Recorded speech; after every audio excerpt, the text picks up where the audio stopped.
And so we settle in. You can feel your body beginning to grow heavy in the most pleasant way.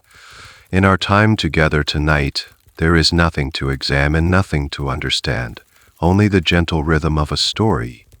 A story about why, for a woman in a time long past, a single mistake, or even just the rumor of one, could carry the ultimate penalty. It's a heavy topic, but we will walk through it softly, with no aim other than to let the narrative carry you gently towards rest. Before we drift too far, if you feel a connection to this place, you're welcome to leave a quiet like or subscribe. Think of it not as a task, but as leaving a soft footprint in the sand before you continue your journey inward. And if you feel so inclined, you can let me know in the comments what city you're listening from, and what time it is for you. It's a quiet way of knowing we're all here, in this peaceful space together, across the quiet corners of the world. Alright, let the shadows in your room grow long and soft. Maybe you can hear the faint sound of your own breathing, and together, let's allow the story to begin. The world for you is made of walls, cool solid stone that you can press your palm against on a hot summer's day. Thick wood, dark and polished, that separates the great hall from the solar. And the high, neatly kept hedges of the garden.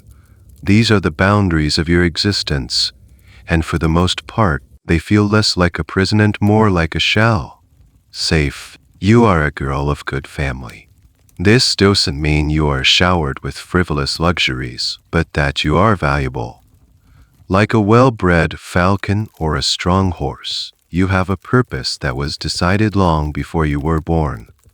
And your entire upbringing is designed to protect that value. Your days are a gentle, repeating rhythm. The clang of the chapel bell wakes you before dawn. You dress in the semi-darkness. Your mater start lacing up your kirtla, her fingers practiced and swift. Then prayers. Then a simple breakfast of bread and wheat kale. And then the real work begins. You sit for hours in a sunlit room with your mother, your aunts, and your sisters. The air is filled with the soft, rhythmic prick of needles passing through linen. This is your main education. Embroidery. You are creating a tapestry that tells a story of a great battle, but you have never seen a battle. You stitch fields of green you've never run through, and castles you'll never visit. This work is praised not just for its beauty, but for what it teaches, patience, and how to keep your hands and your mind occupied. Idle hands, you are told, are the devil's playground, and an idle mind. That's even more dangerous for a girl. This is a well-known part of your education, the domestic arts that prepare you for managing a household. But there's a stranger, more specific form of containment happening here. You are taught to read, but only certain things. The Book of Hours, with its gentle prayers for every part of the day. The household accounts, so you can one day manage a steward and not be cheated. But the romantic tales, the stories of brave knights and swooning ladies that your brothers might read, those are kept from you. There's a genuine belief that such stories could poison a young woman's mind, planting seeds of fantasy and longing that have no place in the practical, structured reality that awaits you. Your imagination is seen as a garden that must be ruthlessly weeded. Historians, of course, are still arguing about the true extent of female literacy in this era. Some surviving letters on documents show noble women who were clearly sharp, educated, and powerful managers of vast estates. They wrote with confidence and authority. Others suggest that for many, literacy was purely functional, a tool for piety and housekeeping, not a key to unlock the world of ideas. For you in this room, it feels like the latter, your world of stone. You are not unhappy. You know no other life. The world outside the walls is a place of mud, disease, and chaos, or so you are told.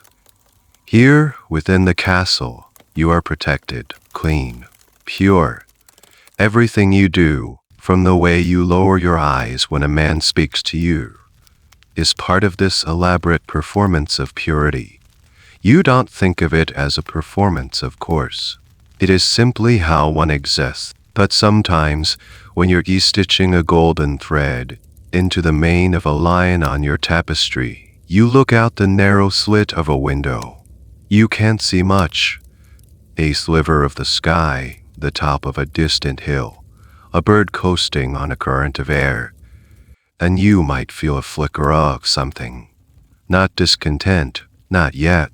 Just a quiet, unnamed curiosity.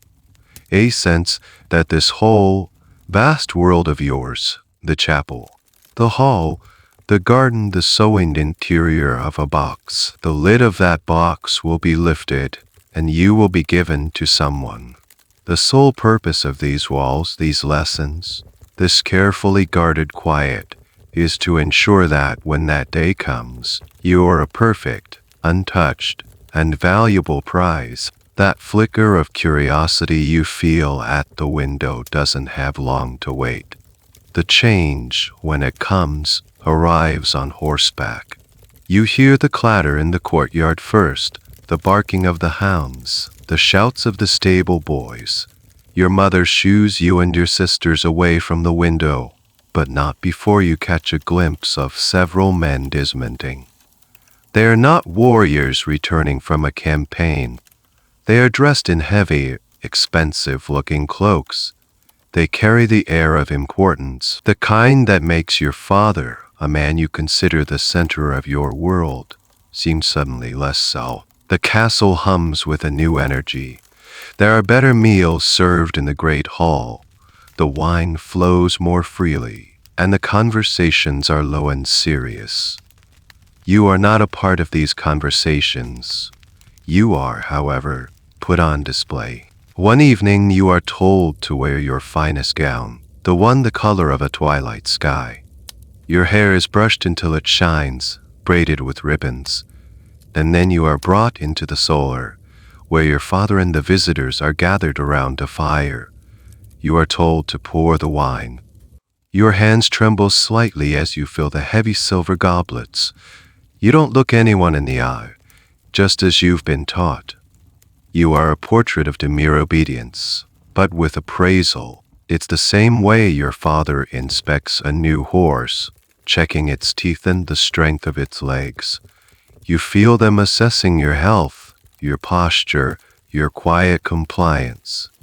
Once the cups are full, you are dismissed with a nod, that is all.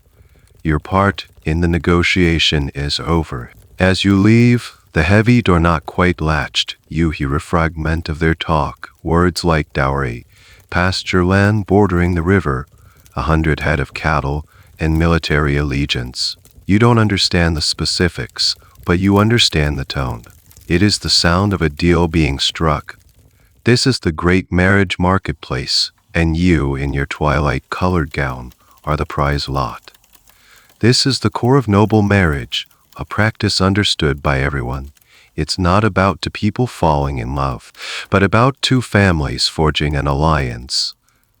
It's a merger, and you are the living, breathing contract. What's truly fascinating and a little bizarre is the level of detail in these contracts.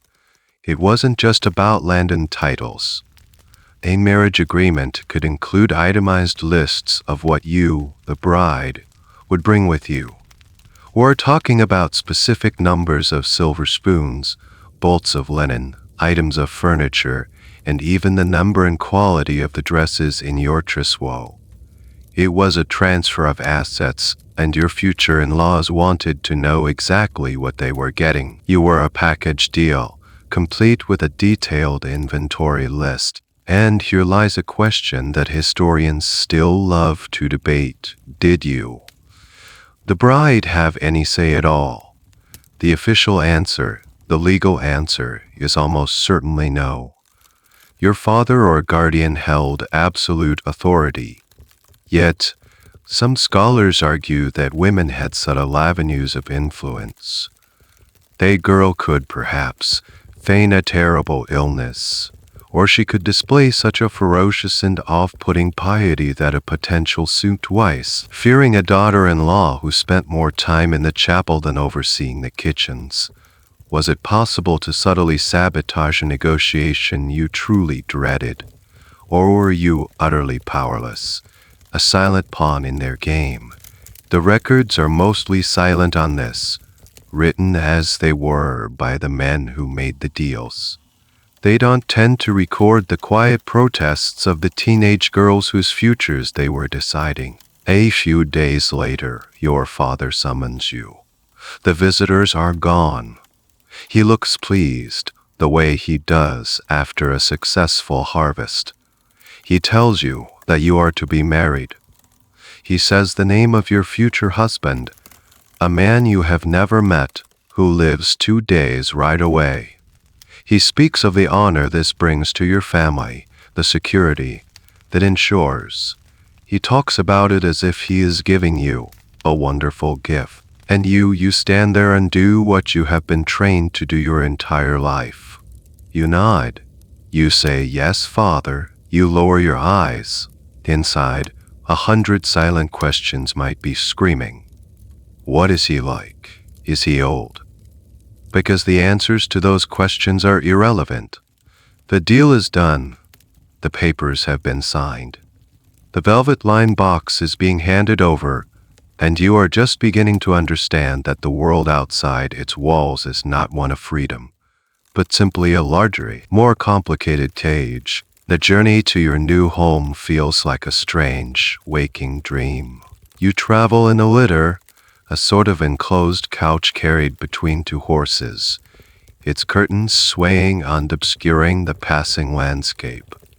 Peeking through the gaps, you see a world that is rougher and muddier than you ever imagined. For the first time, you are surrounded by the smells of wet earth, manure, and the smoky fires of villages you pass through. It all feels alien, a place you are moving through but are not a part of, however, isn't in the landscape.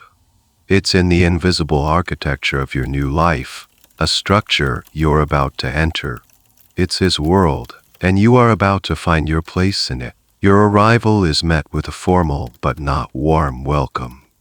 Your husband is there, a man you saw for a fleeting moment at your betrothal feast, but now he stands before you as the master of this new domain. He is a man, not a monster from a story, not a shining knight. Just a person, older than you, with a look of assessing ownership in his eyes. He takes your hand, his grip firm and brief, and leads you inside. The servants and household staff line the hall, their faces a mix of curiosity and deference. You are now the lady of this castle, but you feel like an imposter. In the days that follow, you begin to learn the unwritten and written rules of this new world. And they are breathtakingly simple. Everything that is his, and everything that is yours is also his. The lands, the castle, the servants, they all belong to him. But so do you. This isn't just a social custom, it's the law. The legal principle of sea overture, a cornerstone of medieval common law, meant that upon marriage, a woman's legal identity was effectively absorbed into her husband. You cease to be a distinct person in the eyes of the law. You can own property in your own name, you can't sign a contract, and you can't sue or be sued. You are a legal extension of your husband, like his or more his horse. This legal reality shapes every aspect of your daily existence. He has a right to your obedience. He has a right to manage all the property you brought into the marriage, including your dowry. And he has a right to, he has a right to you in all ways. The concept of a husband forcing himself upon his wife was legally nonsensical. In the eyes of the law and the church, this was simply him exercising a right granted to him by the sacrament of marriage. Now for the quirky and rather telling exception to this rule. While you couldn't own land, you were generally allowed to own your paraphernalia. That's the official legal term. It sounds like a collection of odds and ends, and that's precisely what it was. You're clued to your personal items, your clothes, your jewels, the little trinkets in your sewing box. These were considered so intimately connected to your person that even the law hesitated to transfer them completely to your husband. While he controlled the vast fields that provided your food and the castle that gave you shelter, you retained ownership of your spare ribbons and your second-best headdress. It's a small, almost comical detail that perfectly illustrates the scale of the power imbalance. There is, naturally, a deep and ongoing academic discussion about the day-to-day reality of this legal framework. Did husbands wield this absolute power with constant, tyrannical force? The law gave them that right, but historians who study personal letters and household accounts often see a more complex picture. They see partnerships. They see women who were clearly respected advisors, who managed huge households with skill and authority, while their husbands were away at war or court. They see evidence of genuine affection and collaboration. So, which is it? Were you a legal nonentity or a powerful domestic partner? The truth, as is often the case, is probably both. The law provided the brutal framework of male authority, a safety net for the husband. But within that framework, individual relationships could create pockets of female agency and influence. Your personal fate depended into use of the man you were bound to, or to leave sheathed. You learn this quickly.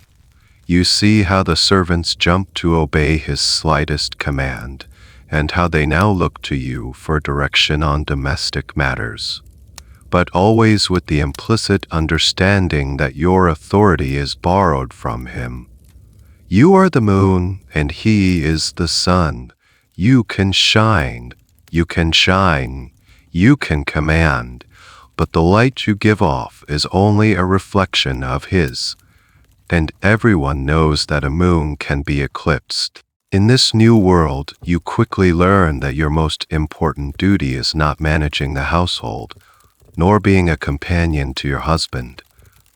Your primary, all-consuming purpose is to produce an heir, a son. And central to this purpose is a concept that has been drilled into you since you were old enough to understand words: purity. But now, it's not the abstract, girlish purity of your past. It's a heavy, tangible thing. It is the weight you carry every single day. The cultural obsession with female virginity before marriage and absolute fidelity after wasn't just about morality or religious piety. It was fundamentally about property and inheritance. Your husband's entire legacy, his name, his lands, his titles, was to be passed down through his bloodline. Your body was the vessel, the sacred ark, that would carry this precious cargo into the next generation. Any doubt about the legitimacy of that cargo, about whether the child in your womb was truly his, threatened to bring the whole system crashing down. This is why a man's affair and a woman's affair were viewed through two completely different lenses. If your husband took a lover, it might be seen as a moral failing, a sin he would have to confess. It might cause you personal pain or humiliation, but it did not threaten the integrity of his lineage. A child born to his mistress had no claim on his inheritance. But if you were to have an affair, it was a crime of a different magnitude entirely. It was a form of treason. You weren't just betraying your husband's trust, you were potentially introducing a cuckoo into the nest, an illegitimate heir who could steal the birthright of his true-born children. The purity of his bloodline was paramount, and you were its sole guardian. Your every action is now viewed through this lens. You are rarely left alone. A lady in waiting, often a poor relation of your husband's, is your constant shadow. She is there as a companion, yes, but she is also a chaperone, a guard. Her presence ensures there can be no hint of impropriety, no moment where your reputation could be questioned. When you walk in the gardens, she is with you. When you walk in the gardens, she is with you. When you receive a visitor, she is there, but it feels like a cage of eyes. And here we find a truly peculiar, almost comical manifestation of this obsession. It was widely believed that a child's appearance could be influenced by what a woman saw or thought during conception. This idea, known as maternal impression, meant that a wife had to be careful about what she even looked at. It was thought that if a woman, at the moment of conception, was looking at a painting of a saint, her child might be born pious. If she were to gaze upon a tapestry depicting a dark-haired warrior while her husband was fair-haired, and later gave birth to a dark-haired son, well, it could be seen as evidence of a wandering mind, if not a wandering body. It's a bizarre biological theory that gave people a supposed scientific reason to police not just your actions, but your very thoughts and glances. Of course, the scientific basis for this is non-existent, but it highlights the extreme anxiety surrounding paternity. Historians still debate the practical impact of this belief. Was it a widely held folk superstition, or did it genuinely influence legal and social judgments? Evidence is then appearing more in anecdotal tales and moralizing texts than in court records. But it speaks volumes about a society so desperate for certainty that it was willing to scrutinize a woman's line of sight for clues about her fidelity. It's a world where even your daydreams could be considered circumstantial evidence against you. You internalize this pressure until it becomes a part of you. You find yourself becoming guarded, reserved, policing your own behavior with a vigilance that surpasses even that of your chaperone. You lower your gaze when the handsome young squire speaks. You never laugh too loudly.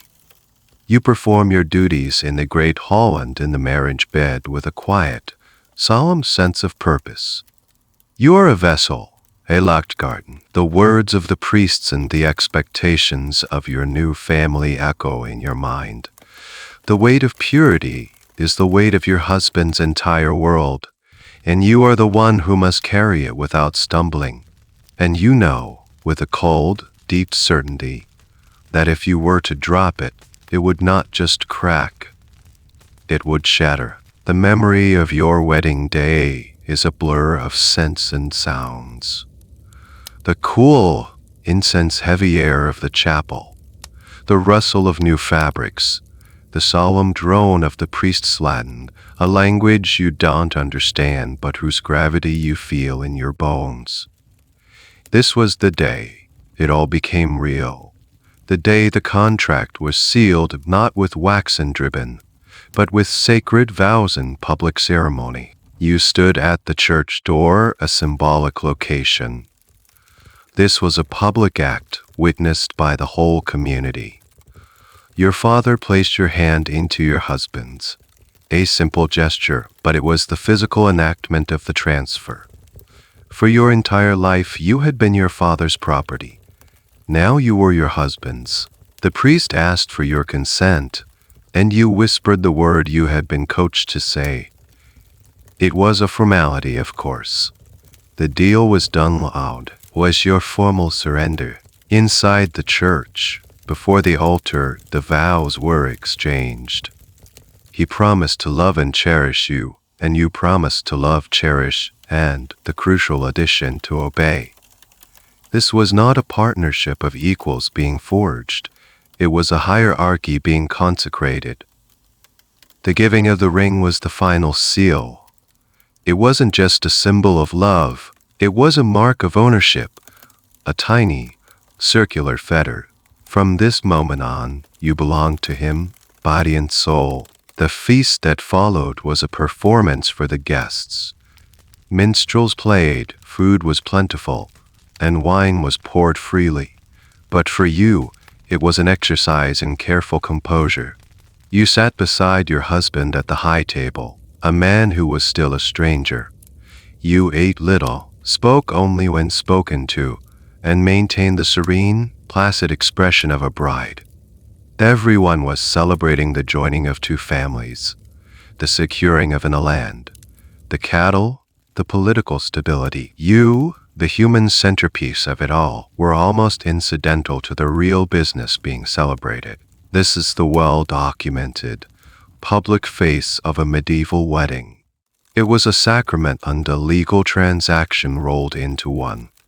But there's a lesser known, and frankly more intimidating, part of the proceedings, the bedding ceremony.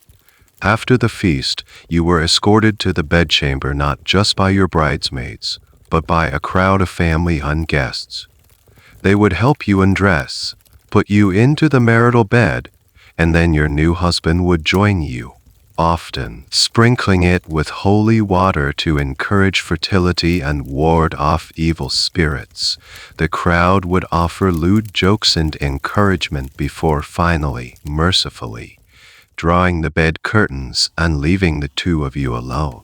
This ritual, which seems shockingly intrusive to a modern mind, served a vital, practical purpose. It was the public confirmation that the marriage had been consummated. An unconsummated marriage could, in theory, be annulled. This public bedding ceremony removed any doubt. It was the final, non-negotiable step in the transfer of property. The contract wasn't truly binding until this act was complete, and the community itself served as the witnesses. Public confirmation that you were now, in every sense of the word, his. The debate among social historians here is fascinating. They argue over how common this specific, rowdy version of the bedding ceremony was. Did it happen at every wedding, or was it reserved for the highest echelons of the nobility, where the stakes of the union were greatest? Some evidence suggests it was a widespread custom, while other accounts describe a more private, dignified transition. Perhaps it varied by region, or by the temperament of the families involved. Its existence highlights the absolute lack of personal privacy afforded to a bride. Your most intimate moments were, in a way, community property, a matter of public interest and verification. The next morning, you woke in a bed that was not your own, in a room that was not your own, next to a man who was now your master. The world had irrevocably shifted. The walls of your childhood home had been exchanged for the walls of your marital home. The transfer was complete. The contract was sealed, witnessed, and consummated. You were no longer the girl with potential value, but the wife with a defined, inescapable duty. And this new cage, you were beginning to realize, had no windows to gaze out of yours. Life settles into a new rhythm, one that is both grander and more confined than anything you have ever known. You are the lady of a great household, a position of immense responsibility, yet your personal freedom has shrunk to almost nothing. This is your new cage, and its bars are forged from routine, duty, and the crushing weight of expectation. Your day begins, as always, with the chapel bell. But now, you are not a girl being led to prayer. You are the one who must ensure the household's piety. After morning mass, you move to the great hall for the breaking of the fast. You sit beside your husband, but your attention is on the servants. Is the bread fresh? Is the ale being distributed properly? Your gaze sweeps the room, a silent inventory of order and efficiency. After the meal, your husband and his men ride out, to hunt, to inspect the fields, to practice their martial skills. Their world is one of movement, of open air and changing horizons. Your world is the opposite. You turn from the door and face the interior of the castle. This is your domain. You carry a large ring of keys at your belt, the clanking sound a constant reminder of your role. You are a glorified jailer, and the prisoners are the household's precious resources. You unlock the storerooms, doling out the day's rations of flour, salt, and spices. You unlock the linen closets, inspecting the sheets for wear and tear, overseeing the endless cycle of washing and mending. You are a manager and a countless. Your life is a tapestry woven from countless practical details. You are praised for your thrift, your foresight, your ability to make the household run like a well-oiled machine. It is demanding work, and it leaves little time for idle thoughts, which is, of course, the point. This is the classic depiction of the chatelaine, the lady of the castle. She is powerful within her sphere, a respected commander of domestic forces. But there is a less discussed, more claustrophobic side to this life, the sheer, mind-numbing monotony of it all. The seasons change outside the stone walls, but inside, the tasks remain the same. The winter, planning of the summer garden gives way to the summer's harvest and preservation, which leads to the autumn's slaughter and slaughter and slaughter and slaughter, which flows into the winter's endless mending, unweaving by the fire. It is a wheel that never stops turning, and you are bound to it. Here we find a strange, almost poignant detail about this life. Many noble women took great pride in their still room, a dedicated space for distilling cordials, perfumes, and herbal remedies. On the surface, it was another domestic duty, providing medicine for the household and fragrant waters to combat the, let's call it the robuster oma of medieval life. But for some women, it became a personal laboratory, a place of science and creativity. They were experimenting, blending, creating. They were transforming simple herbs into something new. In a life that was otherwise utterly prescribed, the still room was a small pocket of agency, a place where a woman could be a creator, an alchemist of sorts, even if the result was just a particularly effective cough syrup or a pleasant-smelling soap. The extent to which this was a form of proto-science or simply advanced housekeeping is, naturally, a subject of academic debate. Some historians see these women as unsung pioneers of pharmacology and chemistry, passing down valuable knowledge through generations. Others view it more pragmatically, as an essential part of a household manager's toolkit. No more creative than balancing the books, but it's tempting to imagine that for you in this new life, the still room becomes a sanctuary, a place where you can exercise control and intellect in a way that is uniquely your own, away from the judging eyes of your husband or the vacant chatter of your ladies-in-waiting. But this sanctuary is just a small room in a very large castle. The rest of your days are spent under the soft, constant pressure of observation. You are never truly alone. When you are not overseeing the kitchens or the storerooms, you are in the cellar with your ladies, sewing. The same rhythmic prick of the needle from your childhood, but now you are not the student. You are the master, teaching younger girls the same skills of patience and diligence. You are perpetuating the very system that has defined your own life. The cage is comfortable. The food is good. The fire is warm. Your gowns are fine. You are safe from the chaos of the outside world. But it is a cage nonetheless. And as the days turn into weeks, and the weeks into months, the gilded bars can start to feel as cold and as hard as iron. The contrast becomes clearer with each passing day. It's a silent, unspoken reality that hangs in the air of the castle as tangible as the smoke from the hearth. His freedom and your gaze, not your gaze upon him, but the collective gaze of the world upon you. His life is a series of departures and returns. He leaves in the morning with a clatter of hooves and the jangle of harness, disappearing over the hill. Where does he go? He might be visiting a neighboring lord, a day-long ride for a conversation and a shared bottle of wine. He might be attending the local court, dispensing justice, or settling disputes among his tenants. He might simply be hunting for sport, a thrilling, violent release of energy in the deep woods and public. He moves through it with an unquestioned rite of passage. He returns in the evening, bringing the outside world with him.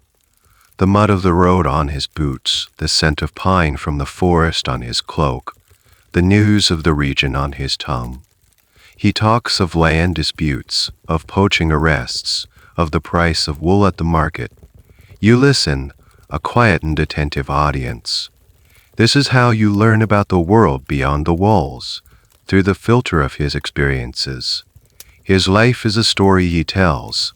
Yours is a life you live, quietly, within a single setting. Your life, in stark contrast, is defined by its stillness. Your movements are circumscribed, a predictable orbit around the center of the household. Your daily walk is in the enclosed garden. Your longest journey is from the solar to the chapel. If you leave the castle walls, it is in a slow, formal procession to attend church in the village, surrounded by your attendants. You are not a participant in the world. You are an object displayed to it, a symbol of your husband's status and piety. The scrutiny is constant. Every action you take, every word you speak is noted and judged. The servants watch you to learn your habits and anticipate your commands. Your ladies-in-waiting watch you to ensure your behavior is always above reproach. Your husband's mother, if she lives with you, watches you with the critical eye of a predecessor, judging your management of the household she once ran. And your husband watches you for the one thing that truly matters, the first sign of a pregnancy. This is the great public-private divide of medieval life boiled down to its essence. A man's honor was something he actively built and defended in the public sphere, on the battlefield, at court, in the marketplace. A woman's honor was something she passively preserved, primarily in the private sphere. It was a fragile treasure that could be shattered by the slightest misstep. And this brings us to a fascinating and frankly, deeply unfair legal quirk. The concept of a man's home being his castle was very real. He had an almost absolute right to privacy and authority within his own walls. He could entertain whomever he pleased, conduct his business as he saw fit. But that same right did not extend to his wife. A husband had the legal right to, for lack of a better term, chastise his wife. The law in many places permitted a husband to use physical force against his wife for disobedience or perceived misconduct. There was a grimly specific, yet widely cited, guideline known as the rule of thumb. This rule, which persisted in legal thought for centuries, suggested that a husband could beat his wife with a stick provided the stick was no thicker than his thumb. Historians still fiercely debate how widespread this rule actually was in practice. Was it a commonly accepted legal standard, or a piece of misogynistic folklore that was repeated more often than it was enacted? But court records of men being prosecuted for using a stick that was too thick are virtually non-existent. Regardless of its precise legal standing, its existence as a concept speaks volumes. It tells you that his home was his castle, but you were not a citizen of that castle. You were a subject. His freedom included the freedom to enforce your obedience. So you watch him ride out each day, a pang of something you can't quite name twisting in your chest. It isn't jealousy, not exactly. You have been taught that this is the natural order of things. It is the way the world works, but it's a quiet, persistent awareness of the fundamental difference in your existence. He is a ship that sails the open sea. You are the harbor light, fixed in place, Your only purpose to be a steady, unwavering beacon for his return is meant to be seen. It is never allowed to be hidden. It is always, always, always being watched. It begins with something small. So small, in fact, that you barely register it as a moment at all. It's a breath of air in the suffocating stillness of your life, a flicker of color in a world of graced onan brown wool. Perhaps it's the new squire. He is young, not much older than you, with a quick smile and eyes that haven't yet learned the dull, assessing gaze of the other men. He is assigned to your husband's service, but his duties sometimes bring him into the domestic sphere of the castle. He might be tasked with carrying a message to you from your husband, or holding a heavy tapestry frame steady for you and your ladies. One afternoon, as you are walking in the walled garden, your constant companion, the dar-faced Eleanor, trailing a few paces behind, you drop your embroidery scissors. They fall into a thick patch of thyme hidden from view. Before you can even bend to look, the young squire, who was trimming the roses nearby, is there. He finds the scissors in an instant and hands them back to you. As he does, your fingers brush against his. It's a fleeting, accidental contact, but in a world where you are barely touched except in duty, it feels like a spark. You look up, and he is smiling. A simple, friendly smile. You feel a blush rise to your cheeks, and you quickly look away, murmuring your thanks. That's it. That is the entire event. Or maybe it isn't a person at all. Maybe it's a book. A visiting friar leaves behind a small, leather-bound volume of stories. It's not a book of saints' lives or pious meditations. It's a collection of romantic lays, tales of chivalry, and courtly love from the South. Stories of knights who devote their lives to the service of a lady they can never have, of secret glances, and grand, unrequited passions. Your ladies in waiting are scandalized and fascinated. One of them reads aloud in a whisper. The stories are intoxicating, filling your mind with ideas and feelings you have never been allowed to entertain. The idea that a woman could be an object of worship, not just an object of ownership. The idea that love could be a noble, secret suffering, separate from the practicalities of marriage. These stories are your first taste of a different world, a world of feeling and choice. You begin to see the world around you differently. The earnest gaze of the young squire is no longer just a friendly glance. It's the devotion of a knight to his lady. A wildflower he might have casually picked and tucked into the harness of your horse becomes a secret token. Your mind, starved of romance, begins to create it out of the thinnest of air. This is the first whisper of scandal. It's not an act, it's a change in your own perception. But in a place built on observation, a change in perception can be as dangerous as a change in action. Your lady-in-waiting, Eleanor, notices. She sees the blush when the squire is near. She hears you humming a tune from a love song you learned in the forbidden book. She sees a new light in your eyes, a distraction from your duties. And she begins to watch you with a different kind of intensity, not just as a chaperone, but as a guard. This is where the structure of the household turns against you. Your ladies-in-waiting were not necessarily your friends. They were often ambitious girls from families of lesser means, placed in your household to learn the ways of the nobility and, hopefully, to secure their own advantageous marriage. Their loyalty was ultimately to the master of the house, your husband. A pious, obedient lady-in-waiting who reported a potential in the scene as loyal and trustworthy, earning the gratitude of the Lord. And this is a curious, sad little fact of life. Gossip was a major form of entertainment and social currency. In a world with no newspapers, no television, the small dramas of the castle were the main event. and a hint of scandal involving the lady of the house. That was the most valuable currency of all. A whispered word from Eleanor to another maid. A knowing glance exchanged between two stable hands who saw you blush. That's all it takes. The whisper starts as a subtle shift in the atmosphere. A servant who used to meet your eyes now looks at the floor. The conversations in the sewing circle fall silent when you enter the room. You can't put your finger on it, but you feel it. A chill in the air.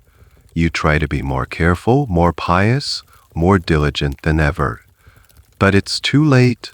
The story has already begun to write itself without your consent. It's a story of a flirtatious glance, a shared smile, a forbidden book. In a world that demands absolute purity, these tiny, innocent moments are being woven together into a tapestry of suspicion. The seed has been planted in the fertile ground of boredom and scrutiny, and it is beginning to sprout. The point of no return is never a grand, dramatic moment. It's not a secret meeting in the moonlight or a passionate declaration. It's small, mundane, and fatally ambiguous. The machinery of scandal, once started, has a terrible momentum. It seeks out a conclusion, and it will twist any event to fit the narrative it has already created. Imagine this. Your husband has been away for a week, attending a distant court. The castle feels quieter, the air less charged. The constant pressure of his presence is gone, and you feel a subtle, almost guilty sense of relief. One afternoon, you develop a splitting headache. The pounding in your temples is relentless. You retire to your chamber to lie down, asking your ladies to keep the room quiet. You just want to sleep. The young squire, the one with the quick smile, is sent to the still room to fetch a soothing balm of lavender and chamomile that you often use. Your lady-in-waiting, Eleanor, is the one who sends him. She knows you are in your chamber. Alone, she watches him go. He knocks softly on your chamber door. You, half asleep, call out, enter. You think it's one of the maids. The squire enters the darkened room. He is hesitant, clearly uncomfortable being in your private chamber. He explains that Eleanor sent him with the balm. You sit up on the edge of the bed, your hair unbound, wearing a simple linen chemise. You are not dressed to be seen.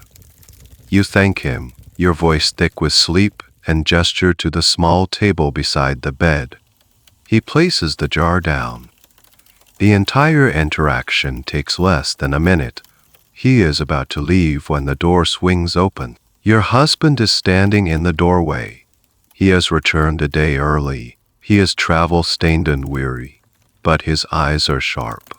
And what he sees is this: his wife, half-dressed, in her bedchamber, and a young, handsome squire standing a few feet away. The silence that follows is absolute. It is a heavy, suffocating thing. In that silence, your husband is not seeing the reality of the situation, a simple errand, a moment of innocent happenstance. He is seeing the confirmation of the whispers that may have already reached his ears, perhaps from a loyal servant who rode out to meet his party on the road. He sees a scene that fits the story of a faithless wife. The squire turns white as a sheet. He opens his mouth to explain, but no words come out. You, still foggy with sleep and pain, can only stare, trying to comprehend the look on your husband's face. It is a look of cold, quiet fury. A fury that is not loud or explosive, but chillingly calm. It is the look of a man whose most precious possession has been violated. This is the point of no return. It doesn't matter that nothing happened. It doesn't matter what you say, what the squire says. The visual evidence, interpreted through the lens of suspicion, is all that matters. He orders the squire out of the room with a jerk of his head. The young man practically flees. Then your husband's gaze returns to you. He doesn't shout. He doesn't accuse you. Not yet. He just looks at you, and in his eyes, you are already tried and condemned. This is a key aspect of how these accusations worked. The transgression itself was often secondary to the appearance of a transgression. The concept of proof was incredibly fluid. A popular legal and social idea at the time was the presumption of guilt in certain circumstances. For example, if a man and a woman who were not married were found alone together in a private room, the law in many places would simply presume that misconduct had occurred. The burden was not on the accuser to prove guilt, but on the accused to prove their innocence, which, in a he said, she said situation, was nearly impossible. Historians are still untangling the complex web of motives behind these accusations. Was it always about a genuine, if mistaken, belief in the wife's infidelity? Or were accusations sometimes used as a tool? A husband who had grown tired of his wife, or who desired the lands that came with a new marriage alliance, could, in theory, orchestrate a situation that would lead to her removal. This is a deeply cynical view, and it's something scholars argue about endlessly. Proving that an accusation was deliberately fabricated is almost impossible centuries later. The records only show the accusation, the trial, and the verdict. The secret machinations and hidden motives are lost to time. But for you, in that room, the academic debate is meaningless. The air crackles with a dreadful finality. The innocent act of receiving a headache remedy has become the central pillar of your ruin. You try to explain the headache, Eleanor sending him, but your words sound feeble, like the babbling of a guilty child. He doesn't listen. He has already seen what he needed to see. The door to the cage has just been locked, and the key has been thrown away. The silence of the previous moment was a prelude. The storm breaks not with a roar, but with a single spoken word. It might happen that same evening, or he might let you steep in terror for a day, forcing you to endure a meal in the great hall where the air is thick with unspoken knowledge. Every servant avoids your gaze. Every bite of food tastes like ash. Then he summons you. Not to your shared chamber, but to the solar, the room of business and judgment. His most trusted men are there. His steward, his captain of the guard, maybe his brother. They stand like stone statues, their faces grim and unreadable. The fire casts long, dancing shadows on the walls. It feels like a court, and you are the sole defendant. He doesn't look at you. He speaks to the room, his voice flattened hard. He recounts what he saw. He doesn't embellish, he doesn't need to. I returned to find my wife in her chamber, in a state of undress, with the Squire John. He pauses, letting the sentence hang in the air. He then turns to his steward. I am told there have been whispers, looks, songs. The steward, a man who has eaten your husband's bread for 20 years, nods slowly. There have been concerns, my lord, a change in her ladyship's demeanor, a certain familiarity with the boy. Each word is a nail being hammered into your coffin. It is all so vague, so impossible to refute. A change in demeanor, a certain familiarity. These are not crimes.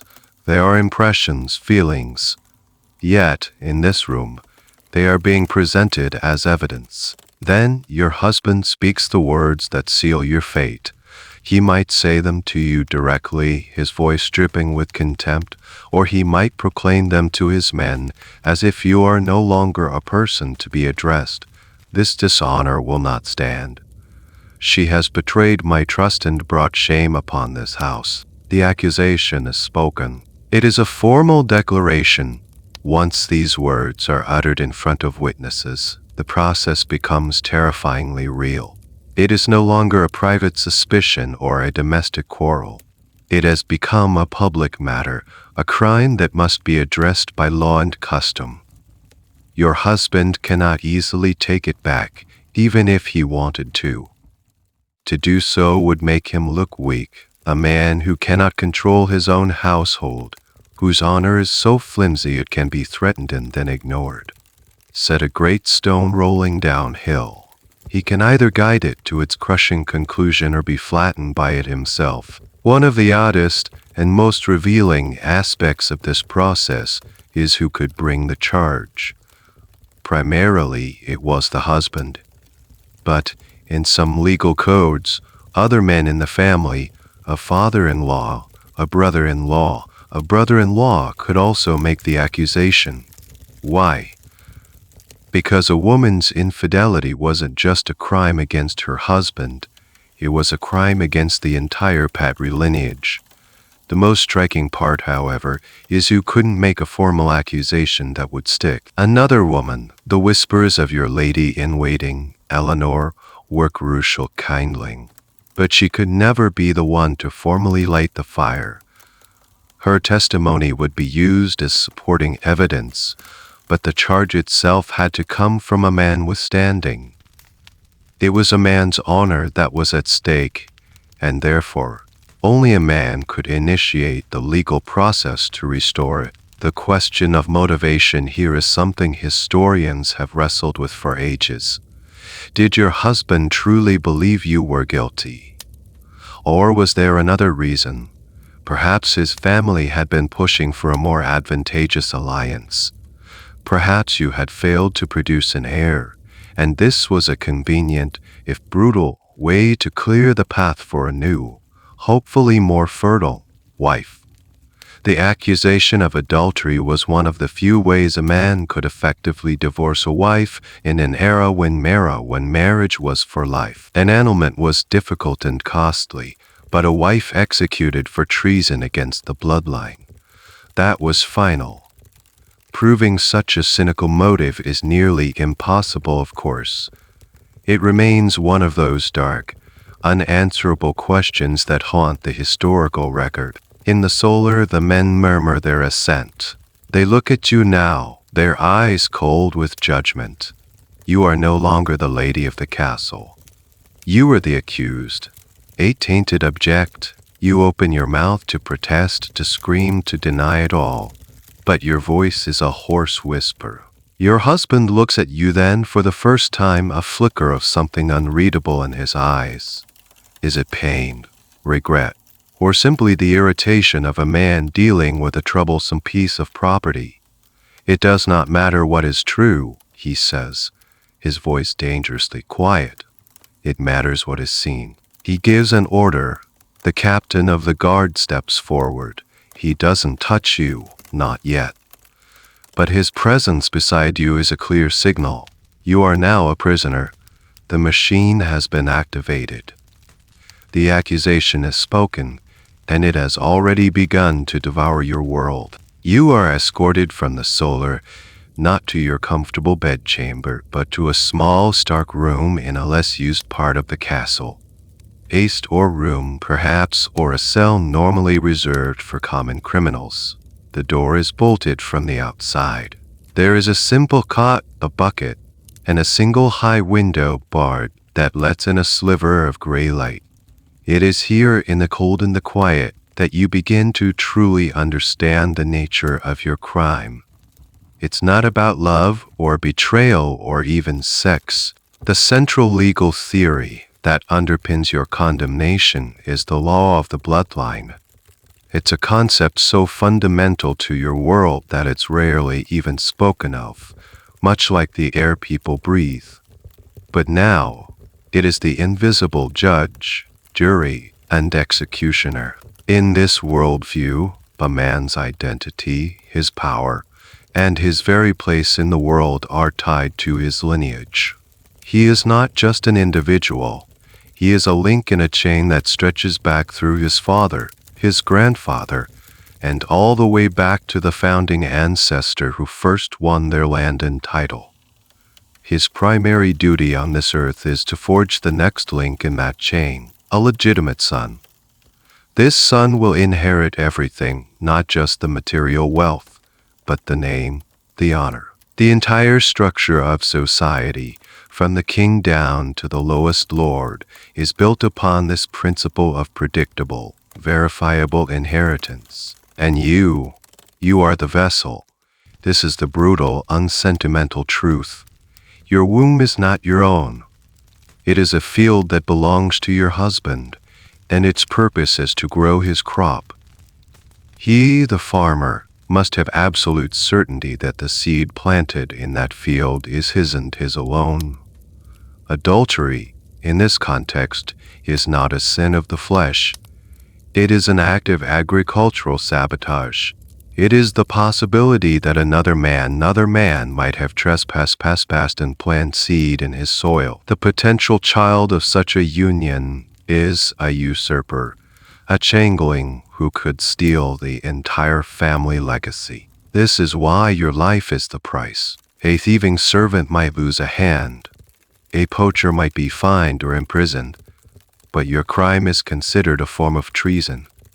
You have not stolen a deer or a loaf of bread. You have threatened the very foundation of your husband's house and, by extension, the stability of the social order. The punishment must be absolute because the potential damage is absolute. It is meant not only to punish you, but to serve as a terrifying warning to all other wives. It is a brutal piece of social engineering designed to ensure the purity of the bloodline. Now for a truly bizarre deep this thinking went. In some medieval legal traditions, there was a concept known as inventor sans mire, which is a fancy way of saying in its mother's womb. This legal idea acknowledged that a fetus was a potential heir with legal rights, even before birth. This could lead to some strange situations. For example, the execution of a pregnant woman was often delayed until after she gave birth. This wasn't necessarily out of a sense of mercy for the mother. It was because the child in her womb was considered the potential property of her husband or the state, and that child had a right to be born. It's a grim illustration of the core logic: your life is forfeit. But the potential heir you carry, the product of the bloodline, is an asset to be protected. Your body is a container, and its fate is secondary to the fate of its content. Historians continue to debate the nuances of this ideology. Was it universally applied with such cold, clinical logic? Or was it a high-minded legal theory that was often tempered by human emotion, by love, by doubt, by the simple messiness of real life? The law books are rigid and clear. They present a world of absolute male ownership and female duty. But personal letters and court records sometimes tell a different story, one of complicated family dynamics and communities grappling with the human cost of such rigid laws. The gap between the cold letter of the law and its application in a village or a castle is where the real drama of history lies. For you, however, this academic distinction is meaningless. You are trapped in the gears of the legal theory, and it is grinding you down. As you sit in your cold room, you finally see with chilling clarity. Your husband's anger isn't the jealous rage of a betrayed lover. It is the cold fury of a king whose borders have been breached. It's the outrage of a merchant whose most prized cargo is now suspect. You were meant to be the secure vault for his legacy. By being found with the squire, by allowing even the appearance of impropriety, you have cast doubt on the integrity of the vault itself. And for that, the vault must be destroyed. After a day, or maybe two, time blurs in the gray stillness of your cell. The door unbolts. It is not your husband. It is his steward and two guards. They are not here to release you. They are here to take you to your trial. The word trial conjures images of robed judges, clever lawyers, and impassioned speeches to a jury. You must banish these images from your mind. Your trial is not a search for truth. It is a social ritual designed to publicly confirm a conclusion that has already been reached. It is a trial without lawyers, without evidence in any modern sense, and without a presumption of innocence. You are led not to a formal courtroom, but back to the great hall of the castle. It is the heart of the household, a place of feasts and celebrations. But today, it has been transformed. The long tables have been pushed to the walls.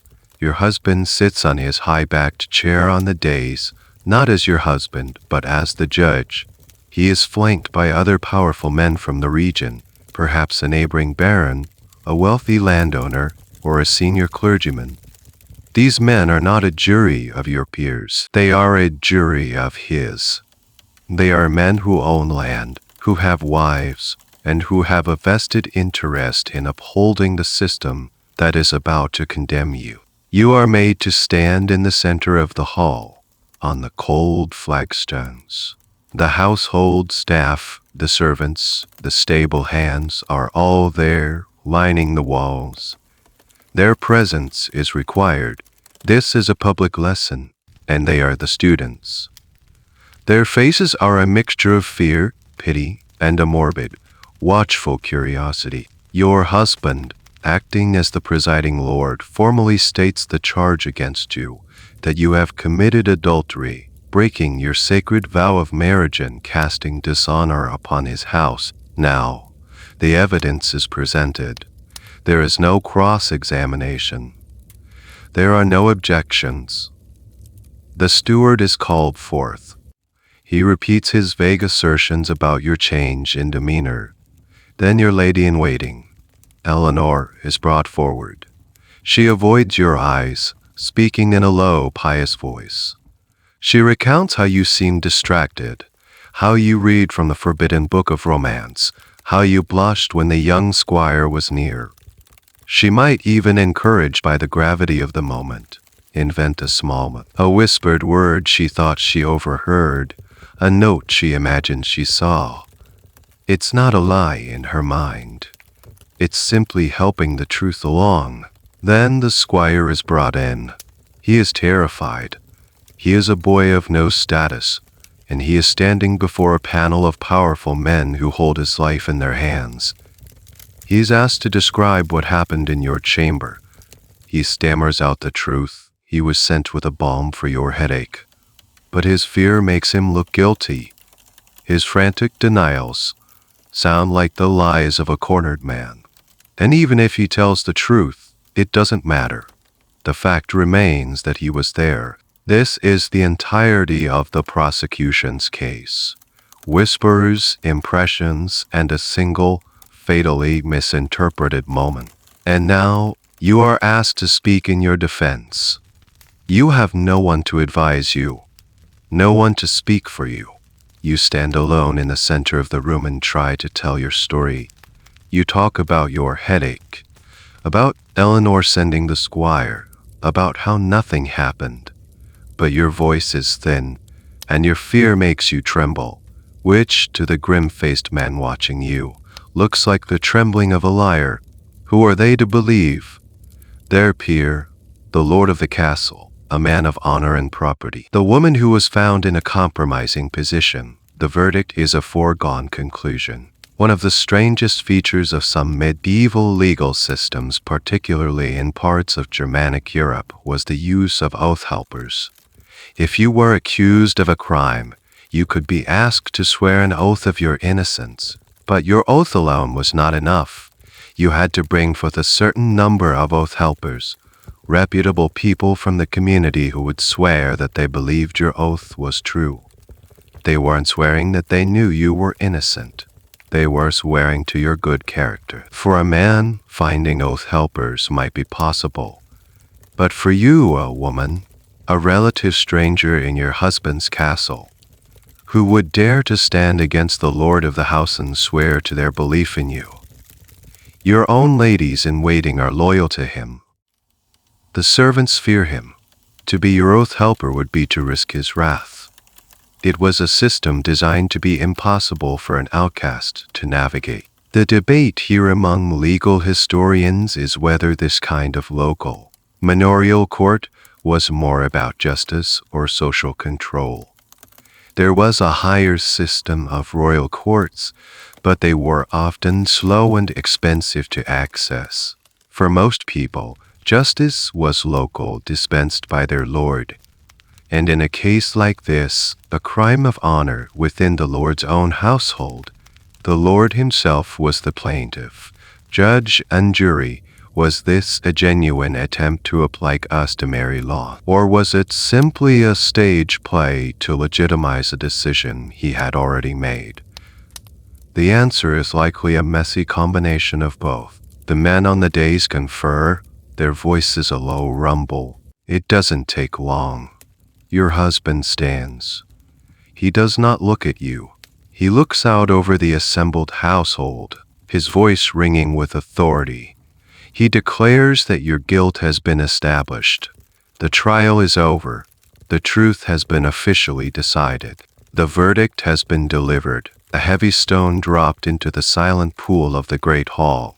Now you face the terrifying emptiness of what comes next. What proof was actually used to condemn you?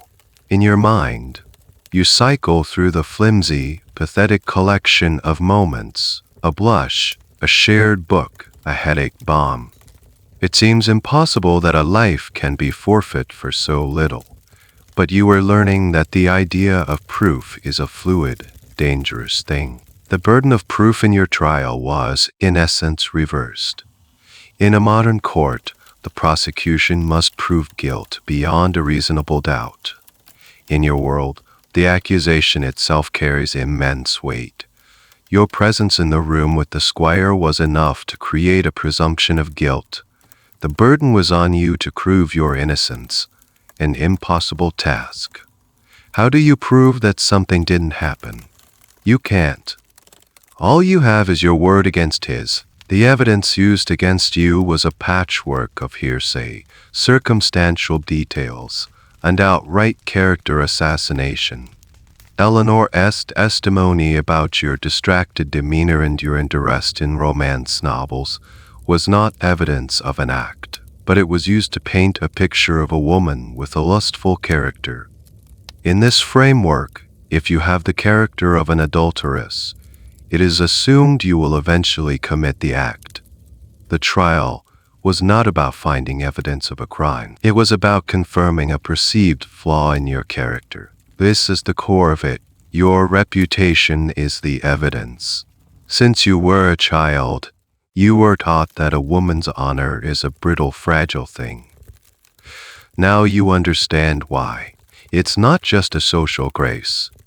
In a legal sense, a woman with a tarnished reputation was considered inherently less credible. Her oaths were easily dismissed. The whispers and gossip that preceded the formal accusation weren't just background noise. They were the first phase of the trial, methodically destroying the only real defense you had, your good name. And this is where we encounter one of the most fascinating and bizarre categories of evidence used in medieval Europe: love potions and charms. The belief in magic was widespread and deeply ingrained. If an accusation of adultery seemed to lack a clear motive, if the wife was not known to be unhappy, or the alleged lover was an unlikely choice, the use of magic was often brought in to explain it. It could be argued that the woman had bewitched the man, or that he had used a potion to seduce her. We find records of trials where the discovery of a pouch of dried herbs, a knotted string, or a wax figurine was presented as serious proof of an illicit affair being conducted through magical means. For you, this might manifest in a terrifying way. Perhaps the steward, searching your chamber for proof, finds the fragrant herbs from your still room. The sackets of lavender and rose petals you made to scent your linen chests are held up as evidence of love magic. It's absurd. It's insane. But in a court where impressions matter more than facts, it is devastatingly effective. It adds a layer of dark, sinister intent to your character. You are not just a weak-willed woman, you are a calculating incantious. The historical debate around this is rich and complex. How much did the educated lords and clergy, the men judging you, truly believe in the efficacy of a simple love charm? Some scholars argue that they absolutely did, sharing the same worldview as the peasantry. Others suggest that accusations of witchcraft in these cases were a cynical tool. It was a way to bolster a weak case to inflame public opinion against the accused, and to make the condemnation seem more justified. Claiming your wife is an adulteress is one thing. Claiming she is an adulteress who traffics in dark magic is another level of condemnation entirely, one that makes the ultimate penalty seem not just necessary but righteous. So there you stand, condemned by a collection of nothings. A glance, a story, a blush, a sachet of dried lavender. You weren't asked with an impossible burden from the start. You were supposed to be a flawless vessel, a locked garden. But the wall around your garden was made of public opinion, and the lock was your reputation. And once that wall was breached by gossip and the lock was broken by suspicion, it didn't matter what was actually inside the garden. Everyone assumed it had been plundered. The impossible burden of proof was never about proving an act. It was about disproving an idea. And you cannot disprove an idea that has already taken root in the minds of your judges. In some cases, when the evidence was particularly thin, just one person's word against another's, with no witnesses, the court might despair of reaching a verdict through human means. In these moments, they would turn to a higher authority. They would ask for a test from God. This was the terrifying, unpredictable, and often lethal logic of the trial by ordeal. The thinking behind it was, on the surface, quite pious. It was believed that a just God would not allow an innocent person to suffer. Therefore, a physical test could be administered to the accused. If they were protected from harm, it was a sign of divine intervention, a miracle that proclaimed their innocence. If they were injured, it was a sign that God had withdrawn his protection, thus confirming their guilt. It was a way of forcing God's hand, of making him serve as the ultimate witness. For a woman accused of a crime like adultery, the most common form of ordeal was by water. There were two main types. The first, trial by hot water, involved you being forced to plunge your arm into a cauldron of boiling water to retrieve a stone or a holy object. Your arm would then be bandaged and sealed. After 3 days, the bandage would be removed in the presence of the priest and the judges.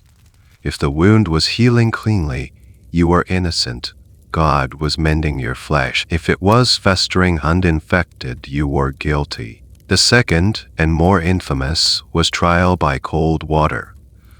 You would be bound, often thumb to opposite toe, and then thrown into a river or a deep pond that had been blessed by a priest. The logic here was perversely clever. Water, as a pure element used in baptism, was believed to reject that which was evil. Therefore, if you floated, the water was rejecting you, proving your innocence. The immediate, and rather obvious, problem with this method was that if you were proven innocent by sinking, you would very likely drown unless you were pulled out with extreme speed. It was a test you could pass only by dying. You are led from the great hall to the river bank. The entire village is there. It's a spectacle, a piece of high religious drama.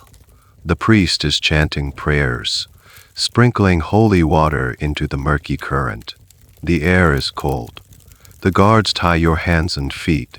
You look at your husband, standing on the bank, his face a mask of stone. Is this what he wants? To leave your fate to the random currents of the river?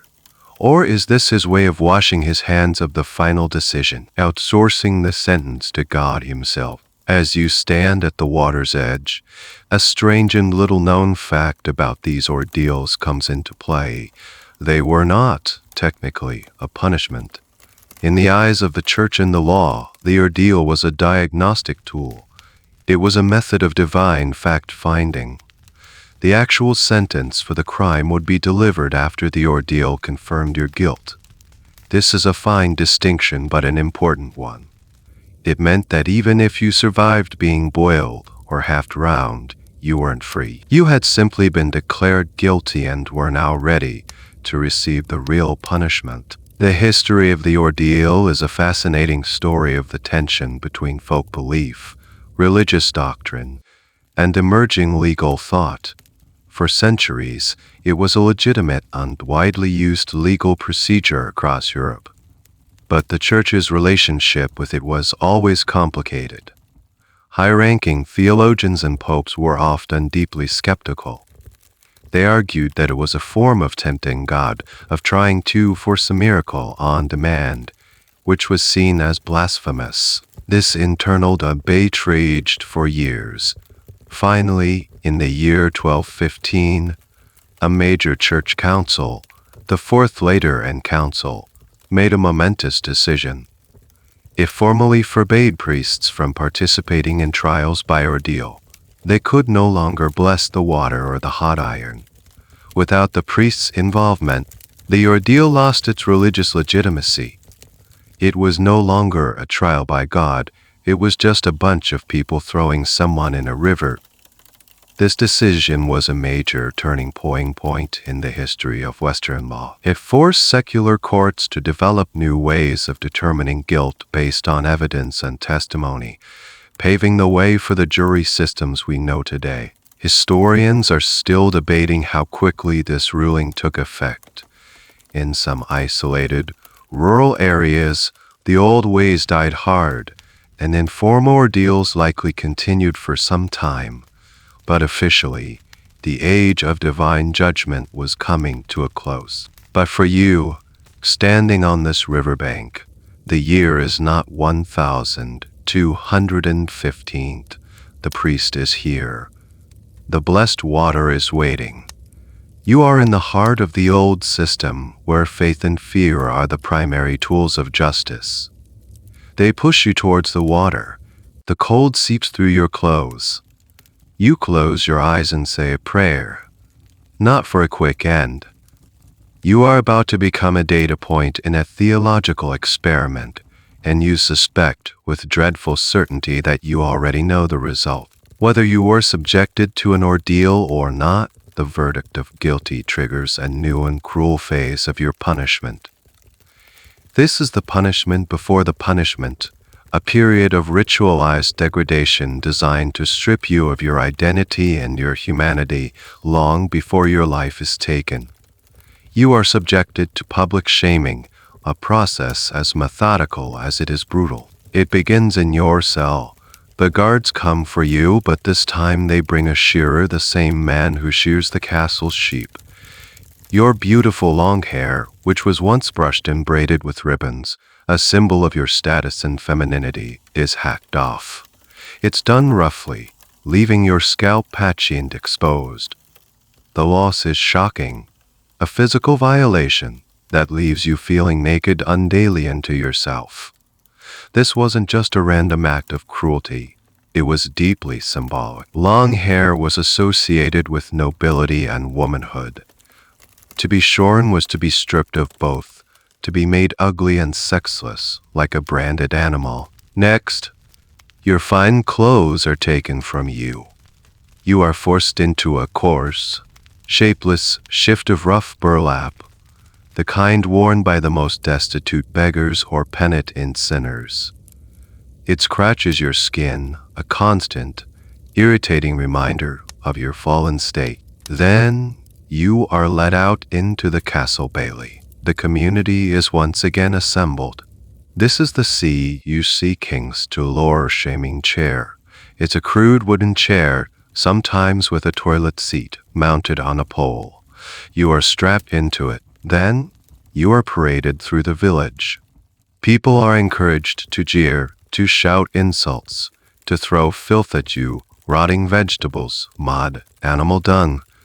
You are a living effigy of sin, an object for the community to pour all its anxieties and moral outrage upon. Children who once would have curtsied to you now point and laugh. Adults who once sought your favor now spit at your feet. The transformation is complete. You are no longer the lady of the castle. You are a piece of refuse being dragged through the streets. This process of public shaming was a vital part of the justice system. The goal was not just to punish the individual, but to ritually purify the community. Your sin was seen as a stain on the whole village, a moral sickness that had to be publicly excised. By collectively participating in your humiliation, the community reaffirmed its own righteousness. They were casting out the evil from their midst, and you were the vessel for that evil. One of the more peculiar and specific forms of this shaming found in some towns was the shame flute or a similar instrument of ridicule. While more commonly used for minor offenses like gossiping or brawling, the principle was the same. An offender would be locked into a metal contraption, sometimes shaped like a musical instrument to mock a disruptive musician, and forced to stand in the public square. For an accused adulteress, the punishment would be tailored. You might be forced to lead the squire, also shamed, through the town on a rope, a living tableau of your supposed crime for all to see. These weren't just random acts of mob cruelty.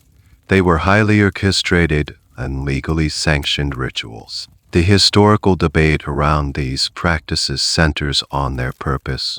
Were they primarily about deterrence, scaring other potential offenders straight, or were they more about a deep-seated need for communal catharsis and purification?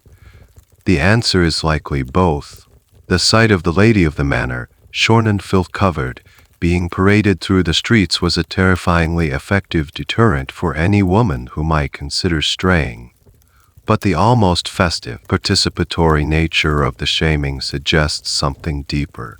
A community acting out a drama of sin and redemption, with you cast in the role of the sacrificial scapegoat. Throughout this ordeal, you are completely isolated. Your family, the ones who sold you into this marriage, will not intervene.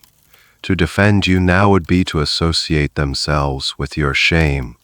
They have already cut their losses. Your husband, the architect of your downfall, remains aloof.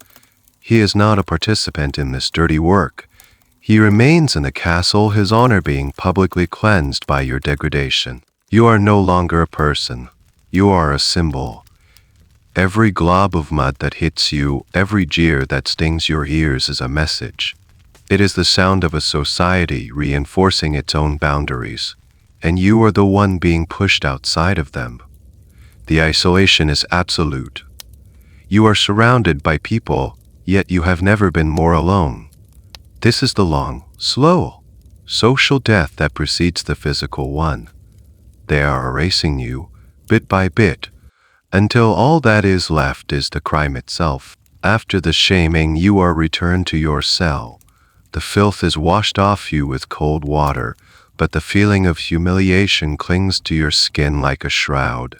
You are left alone in the quiet, with the echo of the mob's hatred still ringing in your ears. The formal trial is over. The public degradation is complete.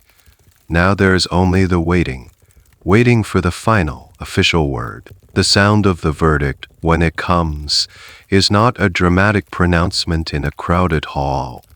It is a quiet, bureaucratic finality. The door to your cell unbolts. It is the steward, perhaps accompanied by the priest. They do not enter. They stand in the doorway, their faces impassive. The steward holds a piece of parchment. He doesn't need to read it. The sentence is simple and has been decided for days. He speaks, his voice devoid of emotion. He is merely relaying an administrative decision. By the authority of the Lord, for the crime of adultery, which has been proven before God in this community, you are sentenced to be taken from this place to a place of execution. there to be put to death. He might specify the method, by fire, by water, by stone. Each word lands with the weight of a physical blow. He will then add the reason, the legal justification that will be entered into the record, to cleanse the dishonor brought upon this house and to serve as a warning to all others. The priest might then step forward. He is not here to offer comfort or to argue for mercy. He is here to attend to your soul. His role now is to convince you to confess. A true, heartfelt confession, he will tell you, is your only path to salvation. If you die with the sin unconfessed on your soul, you face eternal damnation. He will speak of God's mercy of the chance to enter paradise, but only if you admit your guilt. This is the final cruel twist. The system is no longer content with just taking your life. It wants your complicity. It wants you to validate its judgment. A confession would be the ultimate victory for your accusers. It would erase any lingering doubt, any whisper of injustice. It would transform you from a potential victim into a confessed sinner, fully deserving of your fate.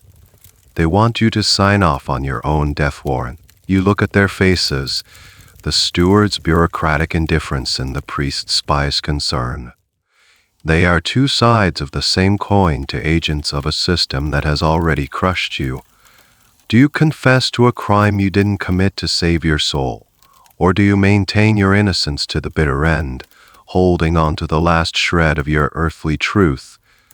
Even if it means being condemned in the next life as well as this one, there is no good choice. It is a spiritual checkmate. This moment reveals a fascinating grim detail of the justice system, the importance of a confession. In many legal codes of the time, a confession was considered the queen of proofs. A confession overrode all other evidence or lack thereof. A sentence handed down after a full confession was considered ironclad, unimpeachable. This is why interrogators and torturers would go to such lengths to extract one.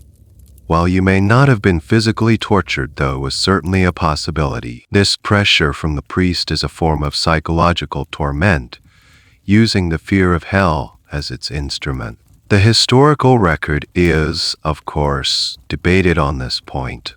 How many condemned prisoners genuinely confessed out of religious conviction, and how many did so under duress, hoping for a quicker death, or simply broken by the process? Some chronicles record moving, detailed confessions that seem genuine. Others are formulaic, as if the prisoner is simply reciting what they have been told to say. It's a question that delves into the deepest, most private moments of a person's life, and the truth is impossible to recover. For the men standing at your door, your inner state is irrelevant. They just need the public utterance. You give them your answer. Perhaps you remain silent, staring at the stone floor. Perhaps you whisper, "I am innocent." Or perhaps, worn down by the shaming, the fear, and the priest's talk of eternal fire, you break. Perhaps you murmur the words they want to hear, "I confess." It doesn't matter. Your answer will not change the outcome. The sentence has been passed. The sound of the verdict is not the loud crack of a gavel, but the soft, final click of a lock turning in a door from which you will never again emerge a free person. The steward nods, his duty done. The priest gives you a final pitying look. The door closes, and the bolt slides home, the sound of your own quiet breathing in the face of an ending that is now terrifyingly certain. While you sit in the silence of your cell, grappling with the finality of your sentence, another, more public drama is playing out. Your husband, the man who accused you, is being restored. His honor, which was supposedly stained by your actions, is being publicly, unmethodically cleansed. He doesn't have to do anything. The very act of your condemnation is what launders his reputation. By accusing you, by subjecting you to trial and sentence, He has demonstrated to the world that he is a man who will not tolerate dishonor. He is a strong lord who maintains control over his household. He is a man of principle. The community, having participated in your shaming, now looks upon him with renewed respect. He has done the hard, necessary thing. He will now resume his place at the head of the great hall, his authority not just intact, but enhanced. His allies, the neighboring lords who sat in judgment with him, will nod in approval. They see him as one of them, a man who understands the burdens of leadership and the importance of maintaining the social order. His position is secure. This is a critical aspect of the whole affair. It was about him. Your alleged crime was the catalyst, but the true purpose of the trial and execution was the restoration of male honor. A man's honor in this era was not just a matter of personal pride. It was a tangible asset, like land or gold. It affected his credit, his ability to command loyalty from his men, his standing in the political landscape. A man whose wife was rumored to be unfaithful, and who did nothing about it, was seen as weak, a cuckold. He would be the subject of jokes and scorn. He would lose respect.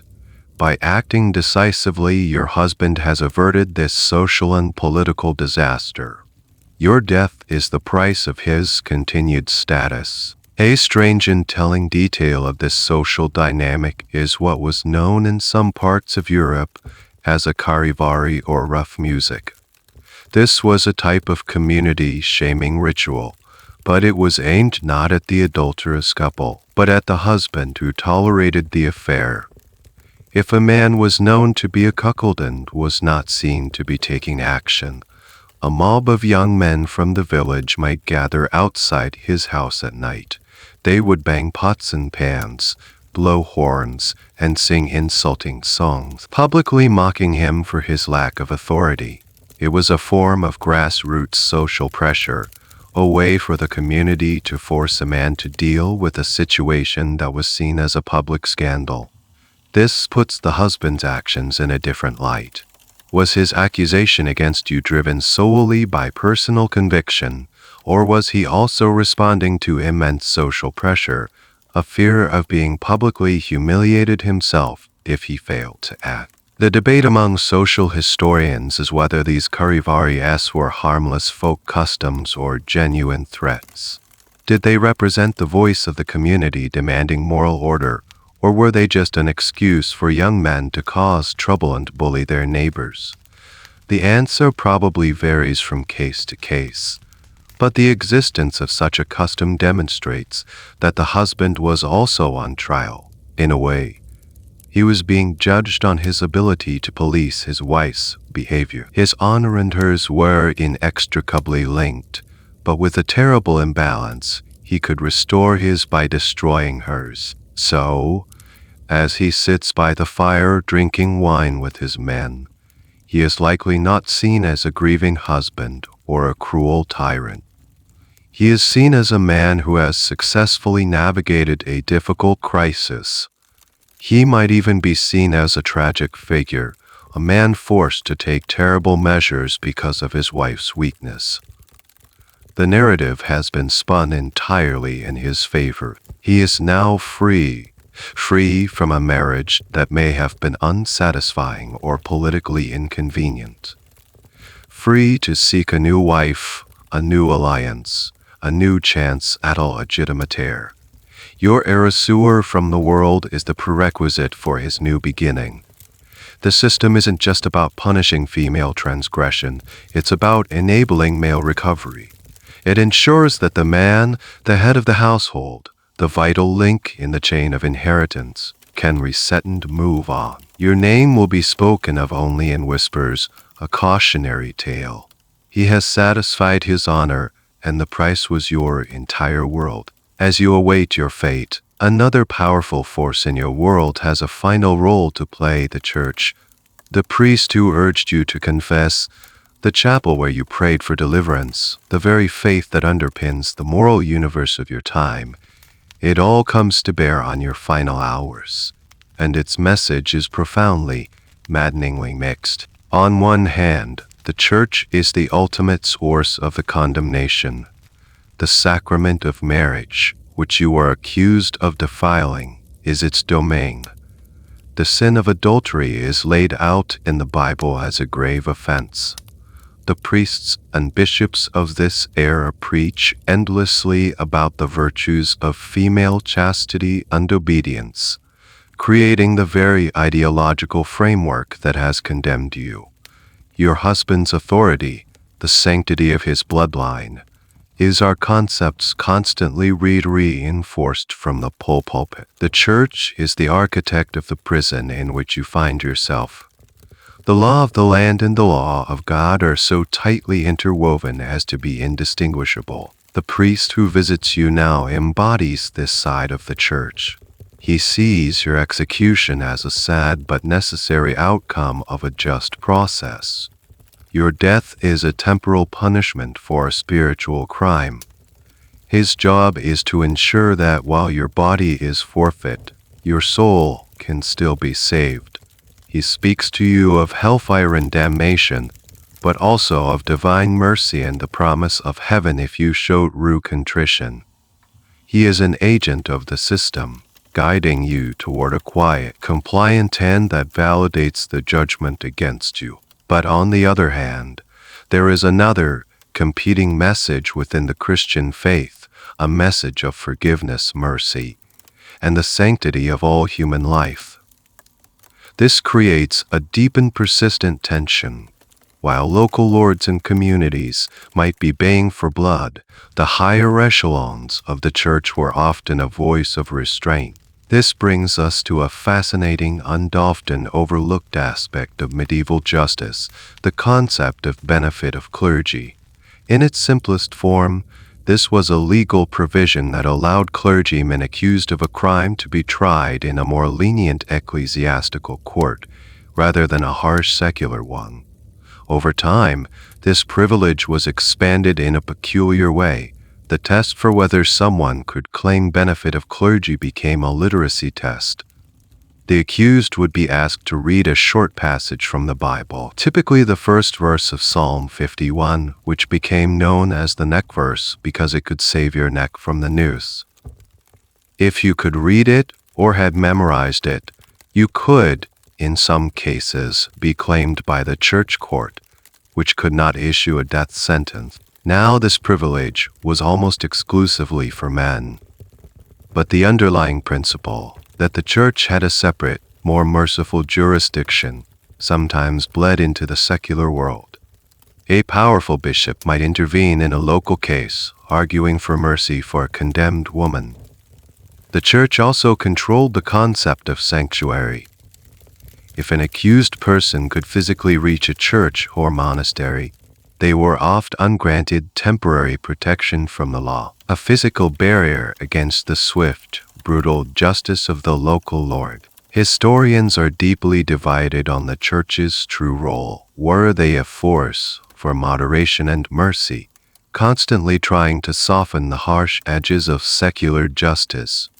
Or were they hypocritical, preaching forgiveness while their doctrines provided the justification for the very punishments they occasionally decried? The truth is that the church was not a monolith. A local parish priest might be fully integrated into the community's desire for vengeance, while a bishop hundreds of miles away, concerned with theology and canon law, might see the situation very differently. The message you received depended entirely on who was delivering it. For you, in your cell, this conflict is playing out in real time. The priest urges you to accept your fate on earth to save your soul in heaven. But perhaps you've heard stories, whispers of a woman in a nearby shire whose sentence was commuted to life in a convent after the intervention of a powerful abbot. You might cling to a desperate, last-minute hope.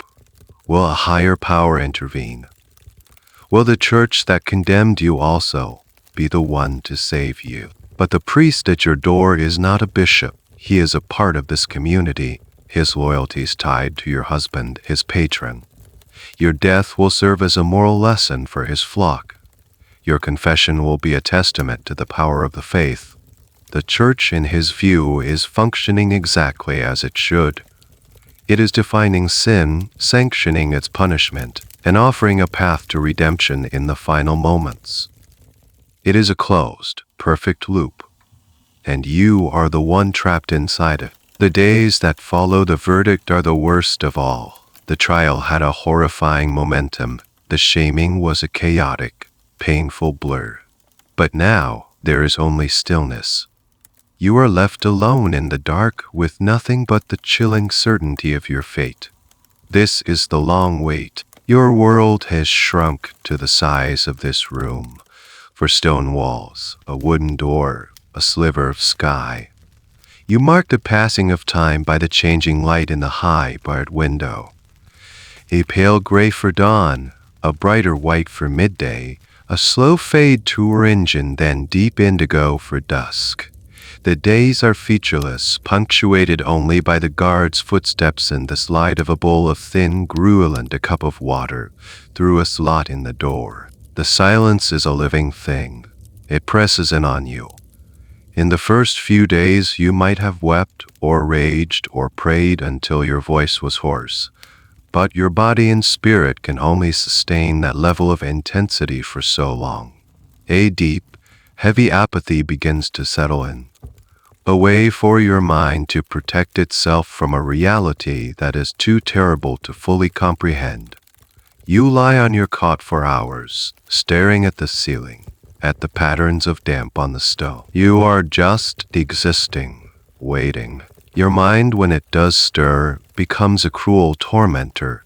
It replays every moment, every mistake. Not the crime you are accused of, for that never happened, but the small things. The smile you gave the squire.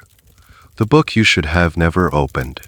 You trace the path to your doom, each step a tiny, seemingly insignificant choice that led you here.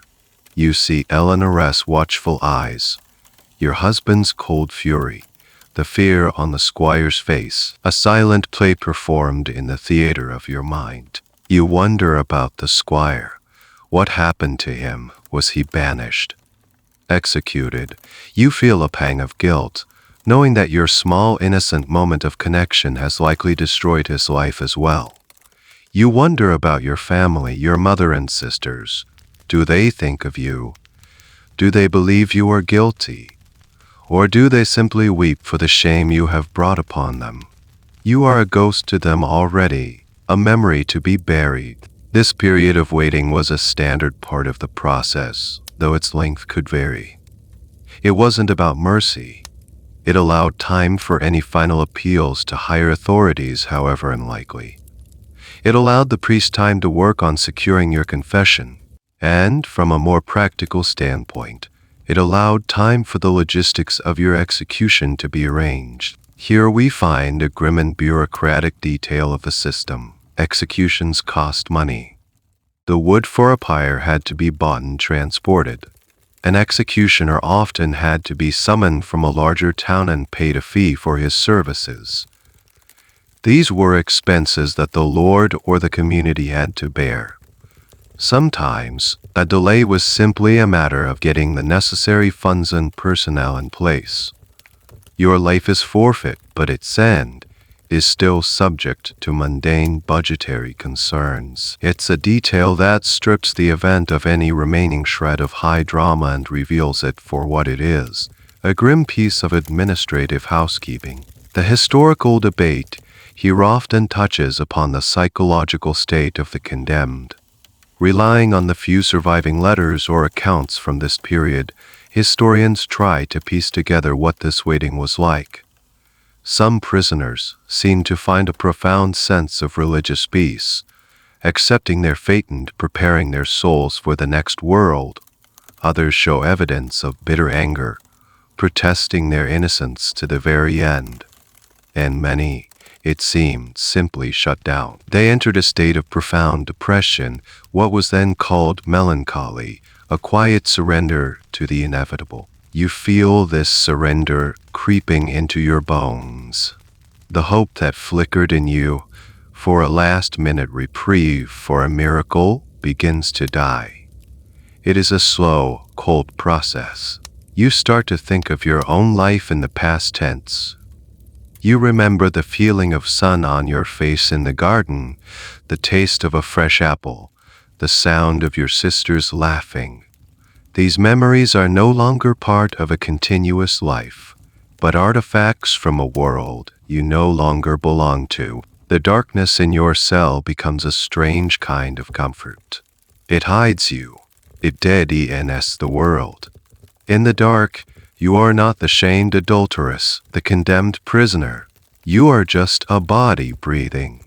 But you know that soon the door will open one last time, and you will be forced back into the light. In the suffocating quiet of your cell, your mind circles back to a single, unbearable thought. How did it come to this? And the answer is as simple as it is horrifying. A word, or rather, a few words. A whisper, a rumor, a lie. Your entire world, your future, your very life has been dismantled by the power of a single, unsubstantiated sentence. You reflect on the moment it all began. Eleanor, your lady-in-waiting, whispering to another servant, "Her ladyship seems fond of the new squire." A simple observation, colored with a hint of suspicion. That whisper passed from the sewing circle to the kitchens, from the kitchens to the stables, grew and mutated. She smiles at him, became they are always together. By the time the rumor reached your husband, it had become a full-blown narrative of infidelity, a story just waiting for a final scene to confirm it. Your presence in the room with the squire was not the beginning of the story, it was the foregone conclusion. The price of a single word was absolute. In your world, reputation is not an abstract concept. It is a woman's primary defense.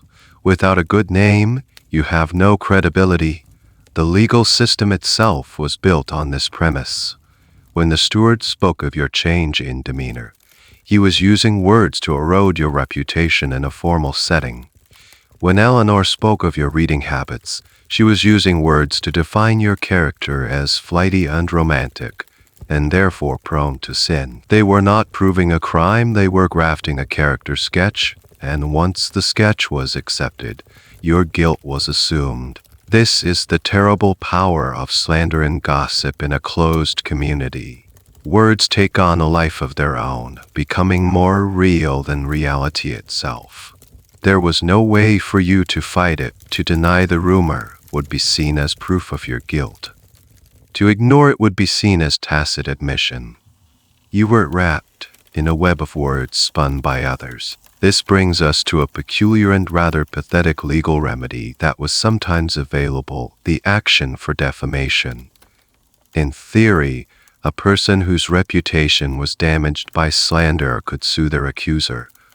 We have records of such cases. However, they were incredibly difficult to win, especially for a woman. You would have to prove that the words spoken were false, that they had caused you tangible harm, and that they were spoken with malice. For you, as a wife under sea overture, you couldn't even bring such a case yourself. Your husband would have to do it on your behalf.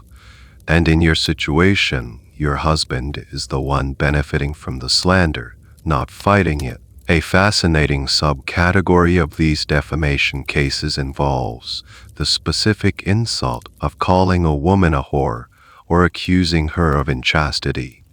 In many places, this was considered so damaging to a woman's marriage prospects and social standing that it was treated as a special category of slander per se, where you didn't have to prove damages. The damage was assumed. But again, this was a tool for an unmarried woman whose prospects were harmed, or for a husband whose wife's reputation was being attacked by an outsider. It was a shield to protect a man's property. It was never a sword for a wife to use against her own husband or his agents. The historical debate here revolves around the function of gossip. Was it purely a destructive, anarchic force? Or did it also serve as a form of social regulation? Some historians argue that gossip, while dangerous, was one of the few ways that communities could enforce unwritten moral codes. It was a check on behavior that the formal law couldn't always reach. It kept people in line through fear of social ostracism.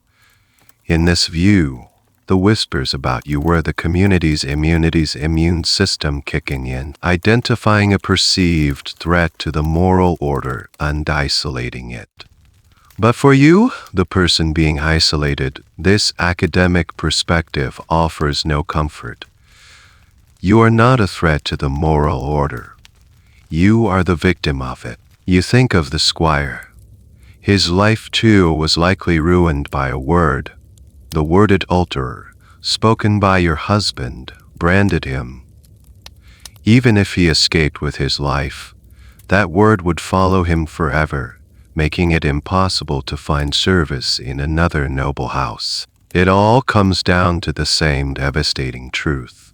In a world with no cameras, no recordings, no forensic evidence, words were the primary weapons.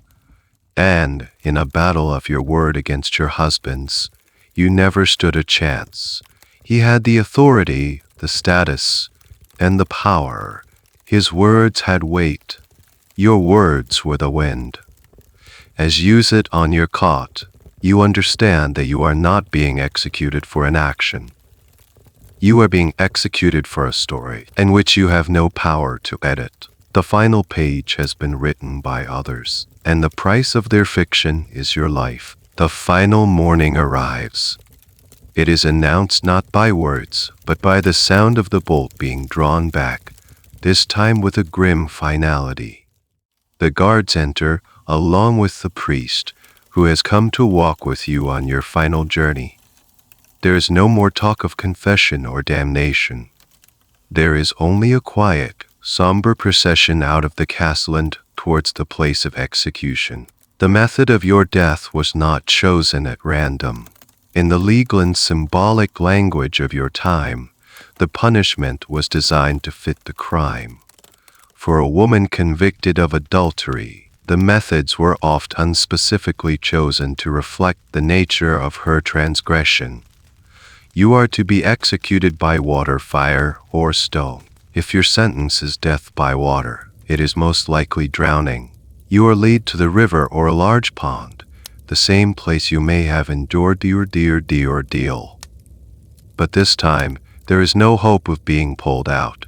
You will be tied to a ladder or placed in a sack, sometimes with a cat or a rooster to add to the tormenting symbolism of chaos, and then submerged until you are dead. The symbolism here is one of cleansing. Your sin has polluted the community, and you are being washed away, purged by the pure element of water. It is a ritual purification with you as the impurity being removed. If your sentence is death by fire, a pyre has been built in a public square. You are tied to a stake in the center of it. This is perhaps the most symbolic death of all. Fire was seen as the ultimate purifier, an element that could burn away not just the body, a vessel of sin, but the sin itself. It was a terrifying spectacle, meant to be a visual representation of the fires of hell, a final, terrible warning to all who watch. Burning was a punishment often reserved for crimes that were seen as an attack on the very foundations of society, heresy, witchcraft, and high treason. That your domestic crime is punished in the same way as a crime against God or the king tells you everything you need to know about its perceived severity. You have committed treason against the bloodline, and you will be erased from the earth by the same method used for those who betray their God. If your sentence is death by stoning, it is the most direct and brutal form of community justice. You are taken to a pit or a designated field on the edge of the village. The first stone is to be cast by your husband, the primary injured party. After he has cast his stone, the rest of the community, the men who judged you, the women who whispered about you, the servants who served you, are invited, even encouraged to participate. Stoning is a deeply ancient form of punishment, one that appears in the Old Testament. Its power lies in its communal nature. It makes everyone a participant in the executioner to bear the guilt. The community as a whole is acting as the hand of justice, burying the sin under a cairn of their own making. It is the most intimate and personal of deaths. Your life ended by the hands of your neighbors. A strange and chilling detail arises when we look at the executioner himself. In cases of burning or drowning that required a specialist, the executioner was an outcast, a feared and reviled figure who often lived outside the town walls. Yet, he was an unnecessary municipal employee. We have records of town councils negotiating their executioner's salary and even providing him with fringe benefits, like a certain amount of free grain or the right to the clothes of his victims. He was both essential and untouchable, a living embodiment of the community's dirty work.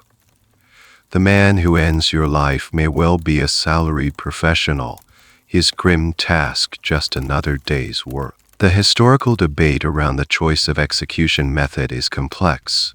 Did the symbolism, cleansing by water, purification by fire, truly occupy the minds of the local lord and the villagers, or were the reasons more practical?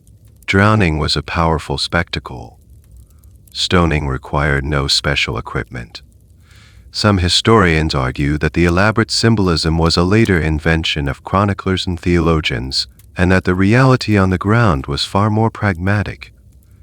But for you, standing before the pyre or the river, the academic debate is irrelevant. The intent is the same, your complete and total erasure. You are led to the designated spot.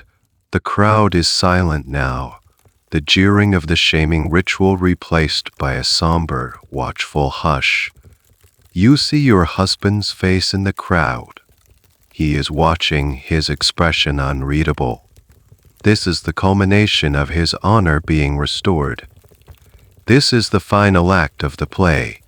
You close your eyes and you hear the crackle of the flames, or the rush of the water, or the sickening thud of the first stone. Your story ends in a blaze of fire or a rush of water.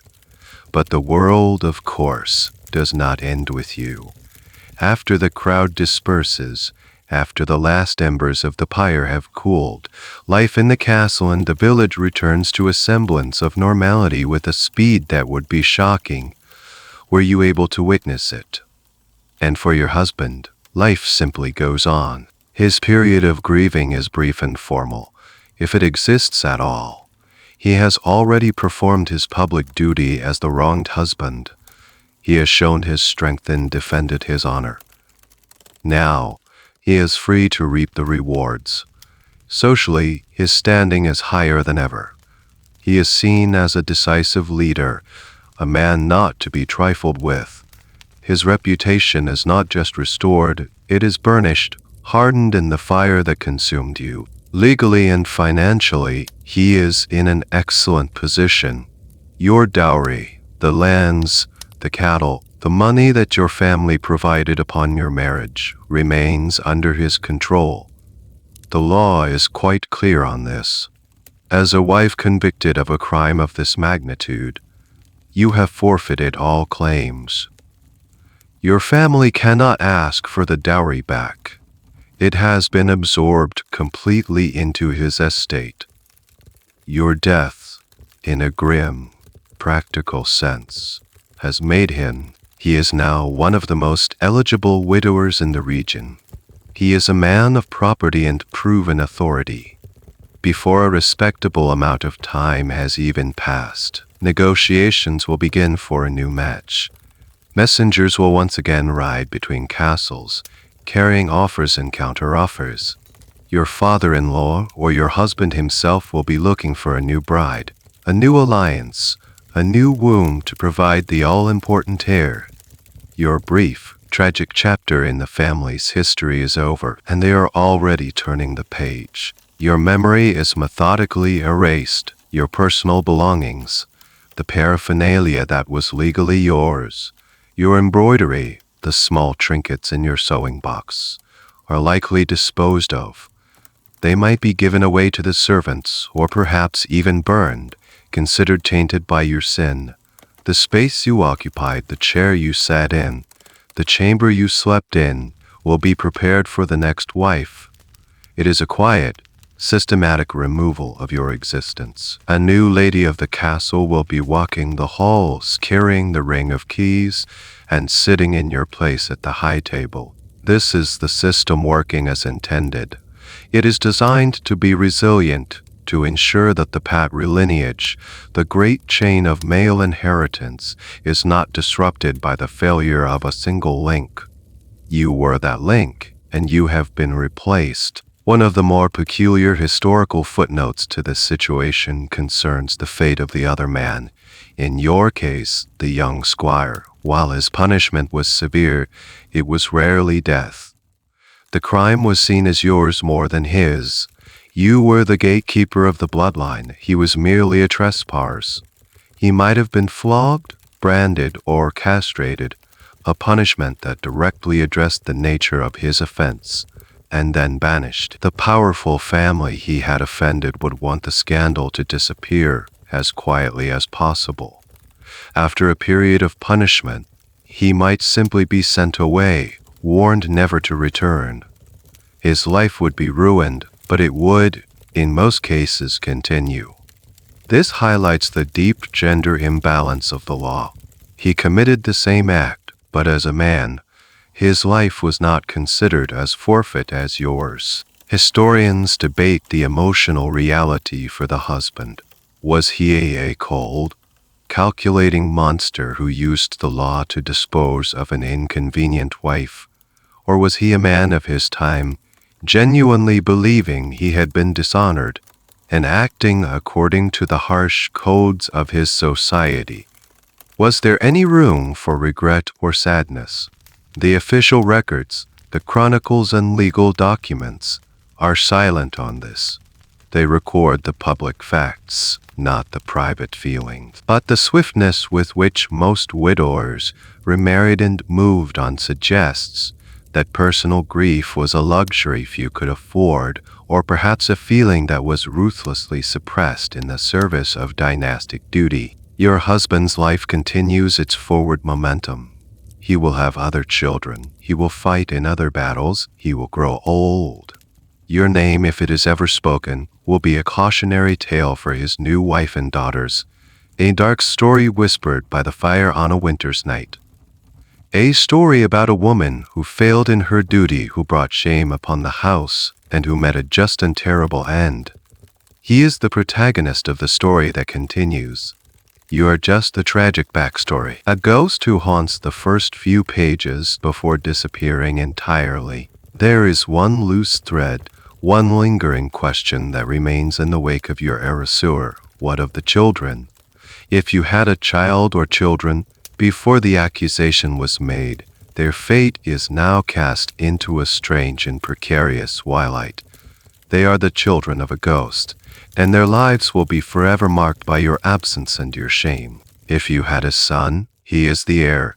He is the precious cargo that your entire life was meant to protect. His legitimacy has not been formally questioned. He was born before your alleged transgression. But a shadow of doubt will now follow him for the rest of his life. Is he truly his father's son? This unspoken question will hang in the air at court, whispered by rivals and political enemies. He will have to spend his life being more honorable, more pious, more martial than any of his peers, constantly proving that he is worthy of the name he carries, constantly fighting the shadow of his mother's sin. Your husband will likely try to insulate him from your memory. He will be raised by the new wife, who will become his official mother. He will be told that his birth mother was a wicked woman, or perhaps more kindly, that she died of a sudden sickness. Your portrait, if one existed, will be taken down. Your name will not be spoken in his presence. He will be raised as a product of the patrilineage alone, a child sprung solely from the line of his father. If you had a daughter, her fate is even more precarious. She carries your tainted blood in a more direct and dangerous way. A daughter's value is almost entirely in her purity and her reputation, which are the currency for a good marriage alliance. And your daughter is the child of a condemned adulteress. Her own virtue will be forever suspect. Her chances of a good marriage are severely diminished.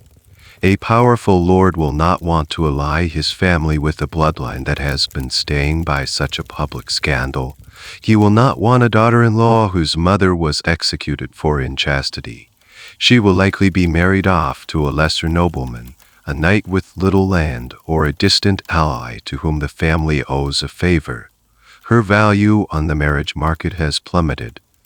Your shame has become her inheritance. Alternatively, and this was a common path for the disgraced or unmarriageable daughters of the nobility, she might be sent to a convent. This was seen as an honorable solution. It would remove her from the world, place her in a life of piety, and prevent her from passing on her tainted legacy. She would become a bride of Christ, her life dedicated to praying for the soul of the mother she barely knew. It was a gentle, quiet form of erasure, a life sentence in a holy prison. This is where we find a rather sad and specific historical phenomenon, the oblate. While the term usually refers to a child offered to a monastery or convent by their parents at a young age, it reflects a broader practice of using religious houses as a place to put inconvenient family members. A daughter whose presence was a constant, awkward reminder of a family scandal was a prime candidate for this life. The family would provide Ari to the convent, and in return, the convent would take care of her for the rest of her life, ensuring the scandal was neatly and piously contained. The historical question that remains is how this maternal shame was perceived by the children themselves.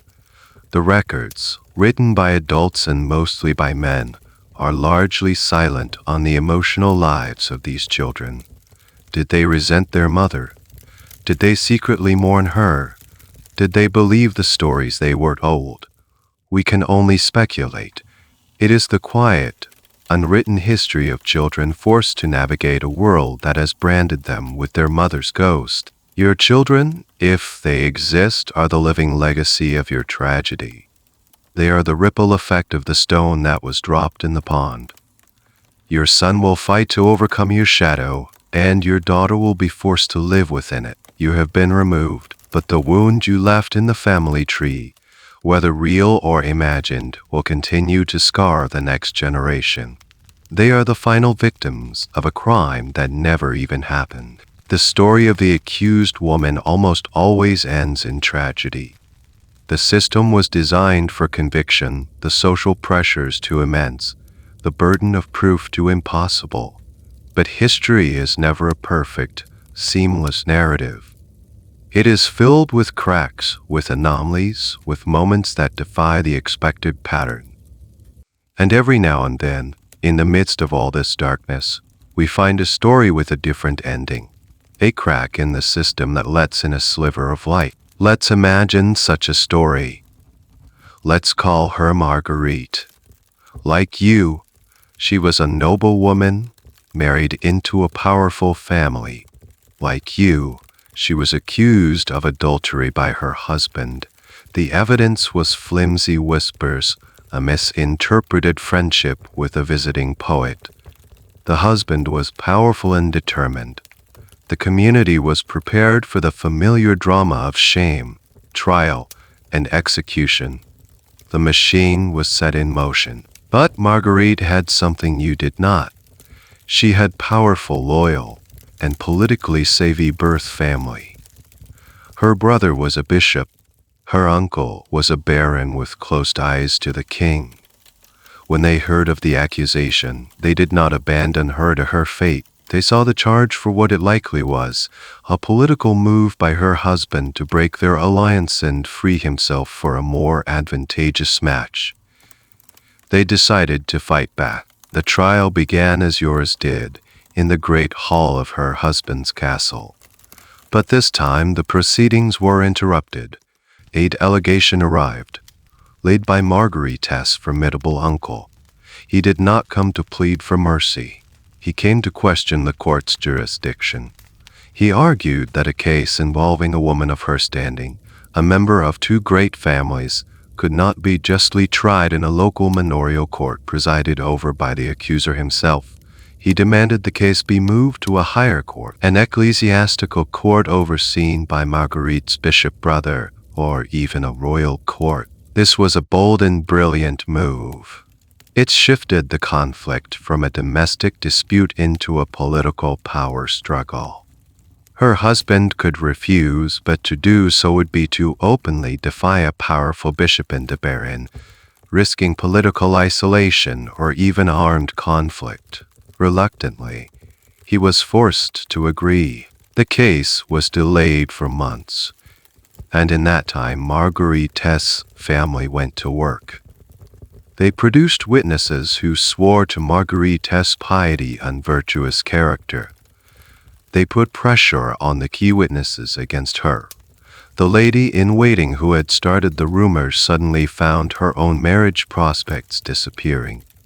The poet, her supposed lover, was quietly given a large sum of money by her uncle and sent on a pilgrimage to a very distant land. The flimsy case against her began to fall apart under the weight of political pressure. This is where we see a fascinating aspect of the medieval legal system. It was deeply vulnerable to influence. Justice was not always blind. It was often a reflection of the power dynamics of the people involved. A poor, friendless woman stood no chance. But a woman with powerful advocates could bend the system to her will. One of the most unusual, though rare, ways a case like this could be resolved was through a trial by combat. This was another form of ordeal, but one reserved for the nobility. Instead of the accused undergoing a physical test, they could choose a champion to fight on their behalf against the accuser or their champion. It was believed that God would grant victory to the side that was in the right. For a woman, this was one of the very few ways she could fight back, by having a male relative champion her cause. While it seems like a crude and violent way to settle a legal dispute, it offered a chance, a slim one, for a defendant to win through strength of arms when evidence on testimony had failed. Historians debate how common these happy endings were. The records are overwhelmingly filled with convictions, exoneration as were rare, and they almost always involve the intervention of a powerful outside party. They are the exceptions that prove the rule. The system was not designed to find the truth. It was designed to maintain the power of the husband. Only a greater power could disrupt that. In the end, Marguerite was exonerated. The court, under pressure from her family, declared the evidence insufficient. She was freed. But it was not a true victory. She could not return to her husband. The trust was irrevocably broken. The marriage was annulled on a technicality. She was returned to her family, her reputation damaged but her life intact. She would likely live out her days in a convent or in the quiet seclusion of her family's castle, a constant reminder of a political battle that was won at great personal cost. Her story is not a fairy tale. It's a testament to the fact that justice was not a right, but a commodity. It could be bought with power, influence, and connections.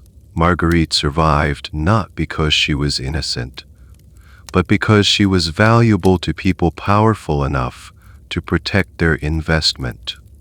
And her story, a rare crack in the unyielding wall of the system, only serves to highlight the darkness that consumed so many others who had no one to fight for them. The world in which you lived, with its brutal and absolute laws, feels both alien and impossibly distant.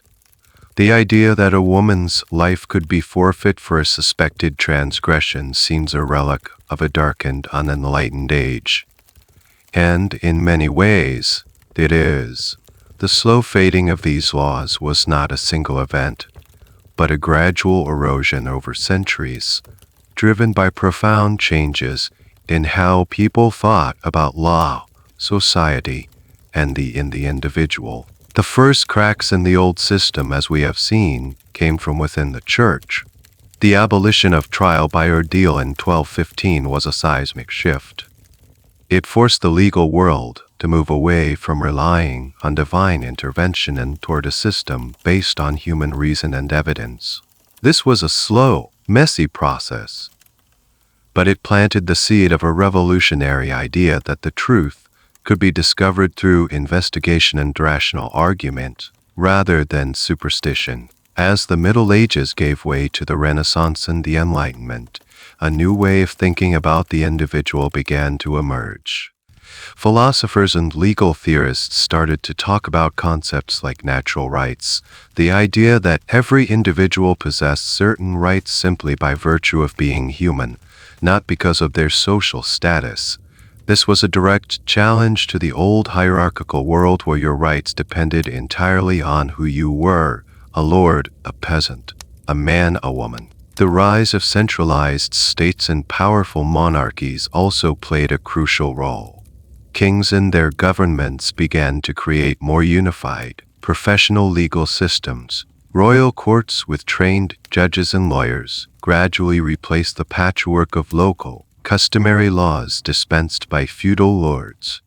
A king had less interest in the personal honor of a minor baron and more interest in maintaining public order and a consistent application of the law. A case of adultery began to be seen less as a treason against a husband's bloodline and more as a public morals offense, a crime to be punished, yes, but not necessarily with death. The state was taking control of justice, and its priorities were different from those of a feudal lord. And then there was the slow, almost imperceptible shift in the concept of marriage itself. The Protestant Reformation, with its emphasis on the family unit, and later, the rise of Romanticism, began to popularize the idea of marriage as a partnership based on companionship and even affection, not just a property transaction. This was a radical departure from the purely dynastic model you knew. If marriage is a partner, not a piece of partner, not a piece of property. And while the husband was still very much the senior partner, the fundamental relationship had changed. A crime against a partner is different from a crime against a possession. A fascinating, and rather late, legal artifact of this old world is the English common law action for criminal conversation. This was a civil lawsuit that a husband could bring against his wife's lover. The husband would sue the other man for damages, arguing that the man had trespassed on his property, thereby depriving him of his wife's exclusive services. It's a legal action that perfectly encapsulates the old way of thinking. The wife is the husband's property, and adultery is a form of property damage. These lawsuits, with their often scandalous and lurid details, were a feature of the legal landscape well into the 19th century. Their eventual abolition was a major milestone, a final recognition that a woman was not a thing to be owned. The debate among historians is not if these changes happened, but why they happened at the pace they did. Why did some of these archaic ideas about a woman's honor and a man's property persist for so long? Even in supposedly enlightened times, some argue it was due to the immense inertia of legal traditions. Others point to the enduring power of patriarchy, a system that was reluctant to give up the privileges it had held for centuries. The world you were condemned and disappeared piece by piece, not all at once. The laws were rewritten, The old justifications, based on bloodline and property, were replaced by new ones. The power of life and death was taken out of the hands of individual husbands and placed in the hands of the state. Your story became a relic, a grim tale from a past that was, thankfully, fading into history. But the echoes of that world, the faint whispers of a time when a woman's worth was measured by her purity and her life was not her own, have taken a very, very long time to fall completely silent. And so the shadows of that long ago world begin to recede, melting back into the quiet darkness of your room. The story is over, its grim certainties dissolving into the gentle mist of sleep. You can let go of it now. Let the faces and the fears drift away, like old parchment turning to dust on a passing breeze. There is nothing left to hold on to, nothing to analyze, only the steady, peaceful rhythm of your own breathing. Feel the weight of your body, a comfortable, pleasant heaviness, sinking just a little deeper into the support beneath you. The world of stone castles and harsh laws is 1,000 years away, a distant dream that has no power here. Here, in this space, there is only calm, a deep, quiet, and profound sense of safety. You can feel a gentle stillness spreading through you, a quiet that begins in your toes and slowly drifts all the way up to the crown of your head. The story has done its work. Its gentle, repeating cadence a soft lullaby for the waking mind. And now it falls silent, leaving behind only this peaceful emptiness, a soft, dark velvet for your own dreams to be projected upon. You are floating now, in a place between story and sleep, a calm harbor where the tide is gently pulling you out into the deep, restorative ocean of slumber. There is nothing more to do, nothing more to hear, except the sound of this gentle silence, carrying you home to rest. The final word has been whispered.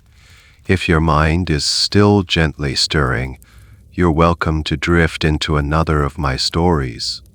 If not, I wish you a deep and peaceful slumber. Good night.